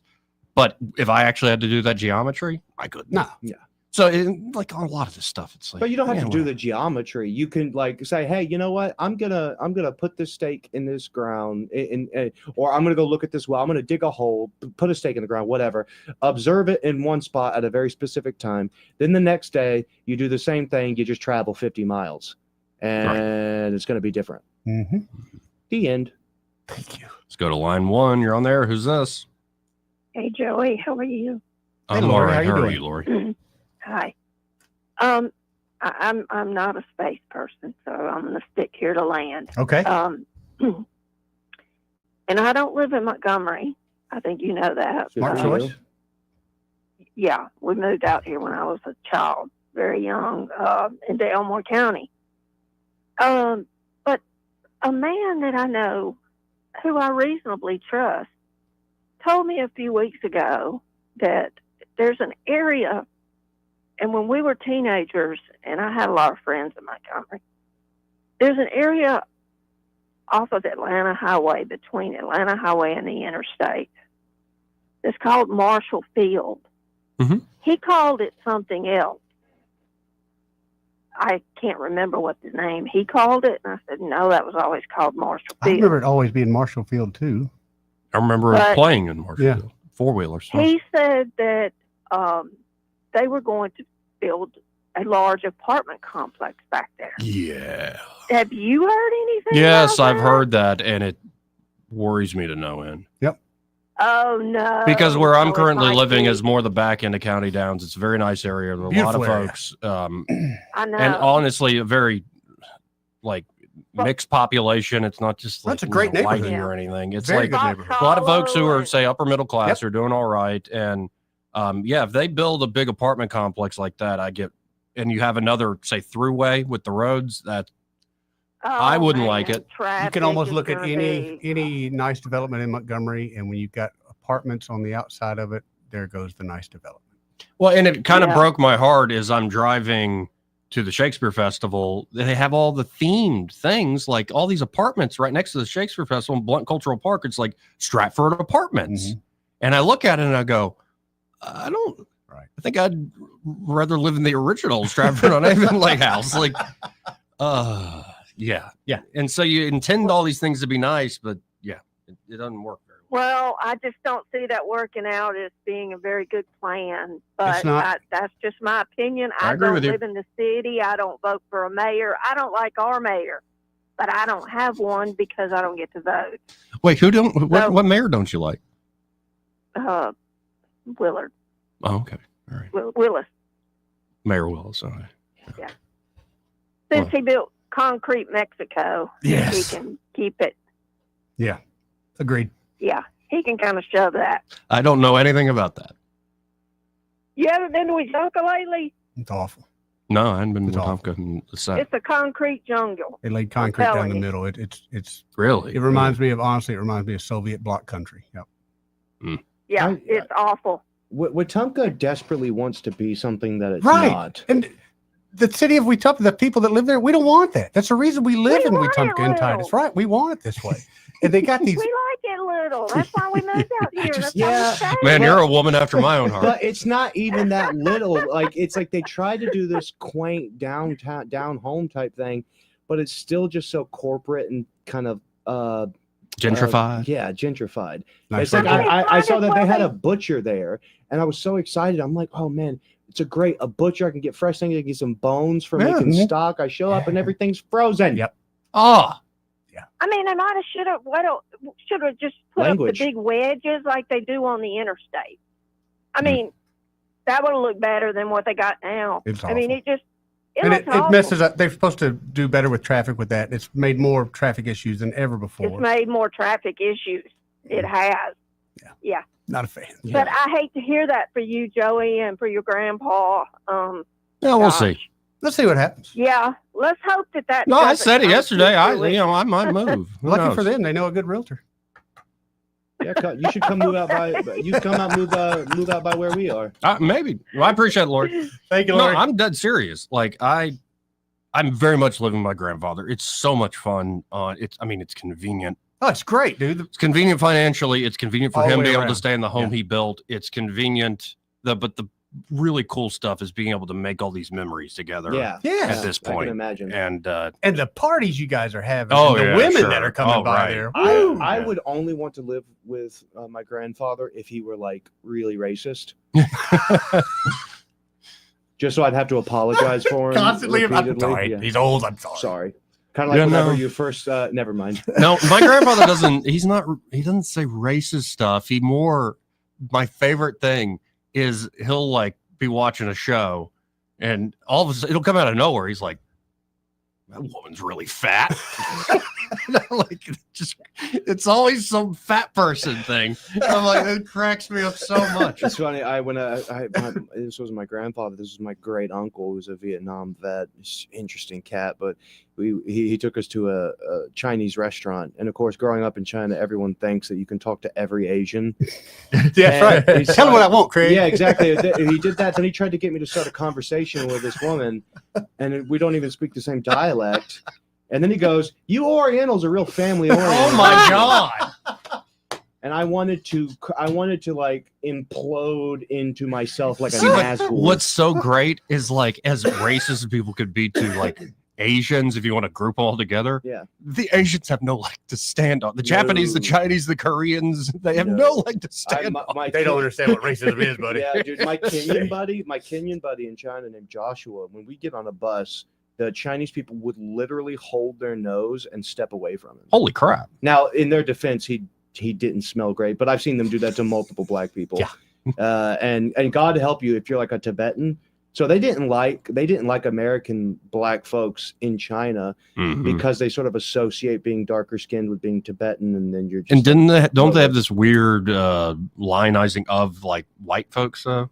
Until recently, they've come up with different terms. But wasn't there like a weird prestige to like the white American, the white European? Kind of. It was more of an infatuation. Yeah. And again, you know, I've most of the time it was that infatuation thing. Like when I was a kid walking down the street, people would point and whisper, and then they'd come and touch my face and touch my hair. And then there was people that just really didn't hate Americans. Like someone tried to run our taxi off the road, and they were yelling at the driver for driving around white people. So yeah, they have some varying racial views there. But I'm very much, to get back to the point, excited. Like once, what's going on here? Oh, Jay Quellen's here. Look at the time. Let's hit a break. Want to carry News Talk in your pocket? Download the News Talk 93.1 app from the App Store. Available on iPhone and Android. Never miss a moment. Download now. This is Ashley, the owner of Pest Pro Services. Termite season is here. We are seeing termite swarms and activity all across the river region. We provide free evaluations for active termite infestations or preventative treatments to keep your home protected. Ask about bundling your services to save big. The termites don't take a break, and neither do we. Call or text 265-9990. That's 265-9990, or visit us on the web at ppsriverregion.com. And remember, when you want to know, call a pro. Weather, a service of H&H Carpets, where right now, get a load of this, listen close, you got a house full of carpet for $19.95 installed. Unbelievable. They're located at 6450 Atlanta Highway, just across from Walmart. Rich Thomas Weather. Well, hi, everybody. Timing is everything, and we are still on cruise control, probably right on through the holiday weekend until maybe late Sunday night. Tonight, partly cloudy, quite mild, overnight low temperature down to about 58. Tomorrow, Saturday, sun and cloud mix, but still warm with a high in the upper 80s. I think we'll be in the middle 80s on Easter Sunday, mostly cloudy, but dry during the daytime hours and probably through the evening. Widely scattered storms possible in the overnight hours Sunday night, and a better chance of scattered showers and thunderstorms on Monday. From the Blue Water Weather Center, this is Rich Thomas. Hey, y'all, Lewis at the Capitol Oyster Bar. We're over here on the beautiful Alabama River, and want to jump right to some news on the river. Back in 2023, Spencer had a great idea to put a nest up there and try to see if we could attract some osprey to come down here and live in front of the oyster bar. Well, sure enough, here we are in 2025, and they have started building a nest. We have a camera up there every time you come by the restaurant and check on the ospreys. Or, like I say, they're currently, looks like they're courting and building a nest. And we want to give a shout out to Alabama Power Company, Joe over at Thompson Rents, and also All Phase Electric. They all came down there and gave us a hand putting this together. So that's a cool thing on the river. Another thing I want to tell you about, we'll be closed this Sunday. That's right, Easter Sunday, where we close. It's a restaurant. Check everything out at CapitolOysterBar.com. You'll see a menu, a map, how to get here. Go to our Facebook page, see what's going on. Live music will be coming up every Sunday after this. Something really special coming up is Jimmy Hall bringing his band here Memorial Day weekend. Wow, that's a good one. See you soon. Come hungry. Come by and check on the osprey, Pearl and her husband. Hello there, this is Dr. Sam, account executive with Blue Water Broadcasting. Why should you advertise with us? Well, radio is the #1 reach medium, and it's everywhere, in cars, offices, homes, gyms, and even in stores. Radio advertising can efficiently get your message across to a large number of people. Contact me, Dr. Sam, by going to BlueWaterBroadcasting.com to find out more. Blue Water Broadcasting, local folks helping local business. At Guardian Credit Union, if it's important to you, it's important to us. We don't do banking differently. We do relationships differently. Want to secure a HELOC for home projects? So do we. Want to build your credit? So do we. Want to plan your next vacation? So do we. We're here to help with whatever's next, because whatever you want in life, so do we. Stop by any of our branches and let's plan your next step together. Guardian Credit Union, where you belong. Federally insured by NCUA. Equal Housing Opportunity. NMLS 912757. This hour of News and Views is brought to you by our good friends at Cole Plumbing, 279-8919. Cole Plumbing is number one in the number two business. You don't have to dig a hole. They have proprietary pipelining technology. Ask them about their tankless water heaters. Remember, when you have trouble with your bowl, call on Cole. If it concerns your community, you'll hear about it on News Talk 93.1. News Talk 93.1 FM WACV.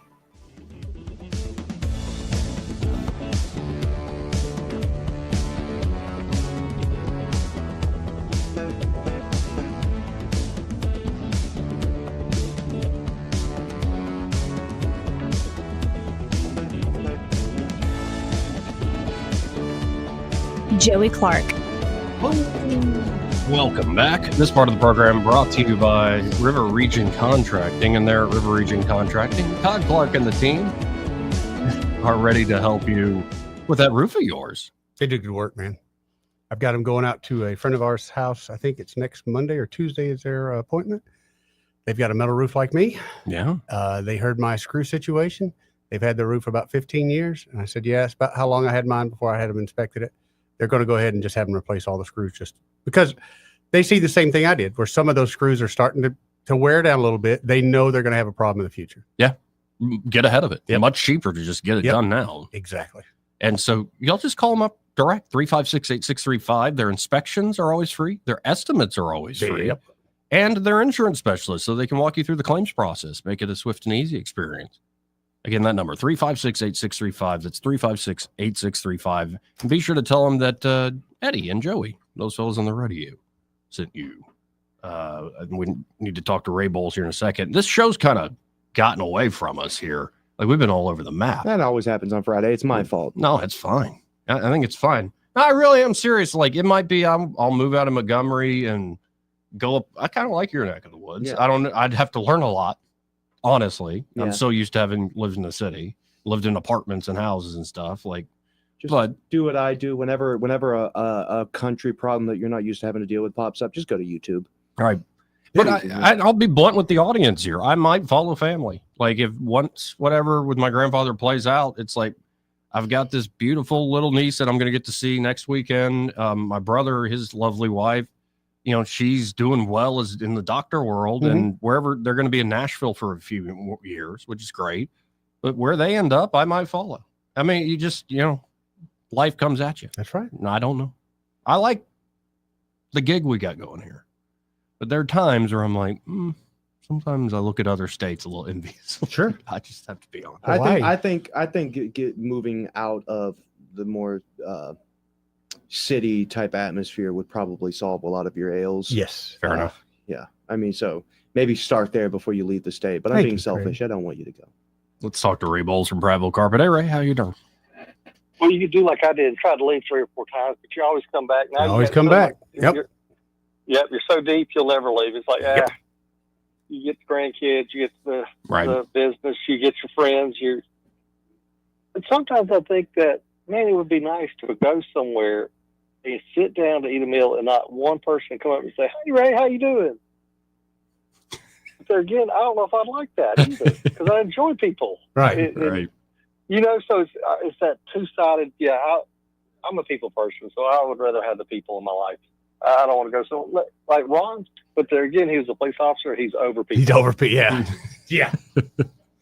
Smart man. And we look at, because I'm in the flooring world and everything is made for love, right? You come in here, you're excited to see us because you're getting a new floor. You're excited about what's going to happen to the house. Nobody was ever excited about seeing Ron because you're going to get a ticket.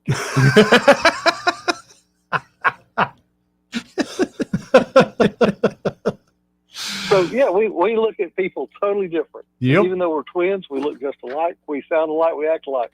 Not when it comes to people. Completely different. Yeah, because there again, we went to 2 different courses in life. Yeah, imagine what I think of people doing this gig for over a decade. That's why he moved to Alaska and worked 3 weeks on and 3 weeks off on the very top of Alaska. Smart man. Yeah. Yep, smart man. So, but if y'all need a floor, call us 285-8117. And don't forget, today is Good Friday. If you don't have a church to go to and you want to come to church Sunday, come to ours. We go to Heritage Baptist over on 31 in Prattville. We'd love to have you. I sit on the back row because I'm a good back row Baptist, and you can join me. Excellent. Well, give folks that number for Prattville Carpet, 285-8117. And appreciate it as always, and happy Easter, Ray. Happy Easter, guys. See you, buddy. 272-9228. Run out of time, and we can steal some time here, right? Yeah. Let's go to Pat. Hey, Pat. Hi, good afternoon, guys. When you made, I listened to Gail's comment about the Alan Shepard thing. It just frosted my backside. Mm-hmm. I went through flight school in the 70s. I was an Air Force instructor pilot, 3 different airplanes. Guys that went through NASA, the astronauts, Alan Shepard, they went through test pilot school. They went through a hellacious amount of training to get where they got. And she went on a ride. I don't care what she said. Yep. She went on a ride. Right. So That's all it And was. the ride's pretty cool. I mean, but it's a cool ride. You're but- not Alan Shepard. Right. Good. Yeah. So, anyway, y'all have a blessed weekend. Happy Easter. Thank you, Pat. You too, brother. Well, and I do love calls like that. Like, you never know if you really ask, what did you used to do? And it's like, man, some of these guys, especially the guys walking around in their 70s and 80s now, some, especially ex-military, some just badasses. Did what they had to do. Yeah. Let's go to Randy. Hey, Randy. How What's you up, doing? Randy? Hey guys, how you doing? Pretty good. Just want to comment on the concrete islands in Wetumpka. Okay. The city had no input into that. That was a state program.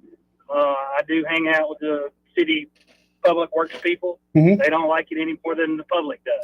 They gotta hate it because it's caused them more work and more headache than ever before, and it looks awful. Yes.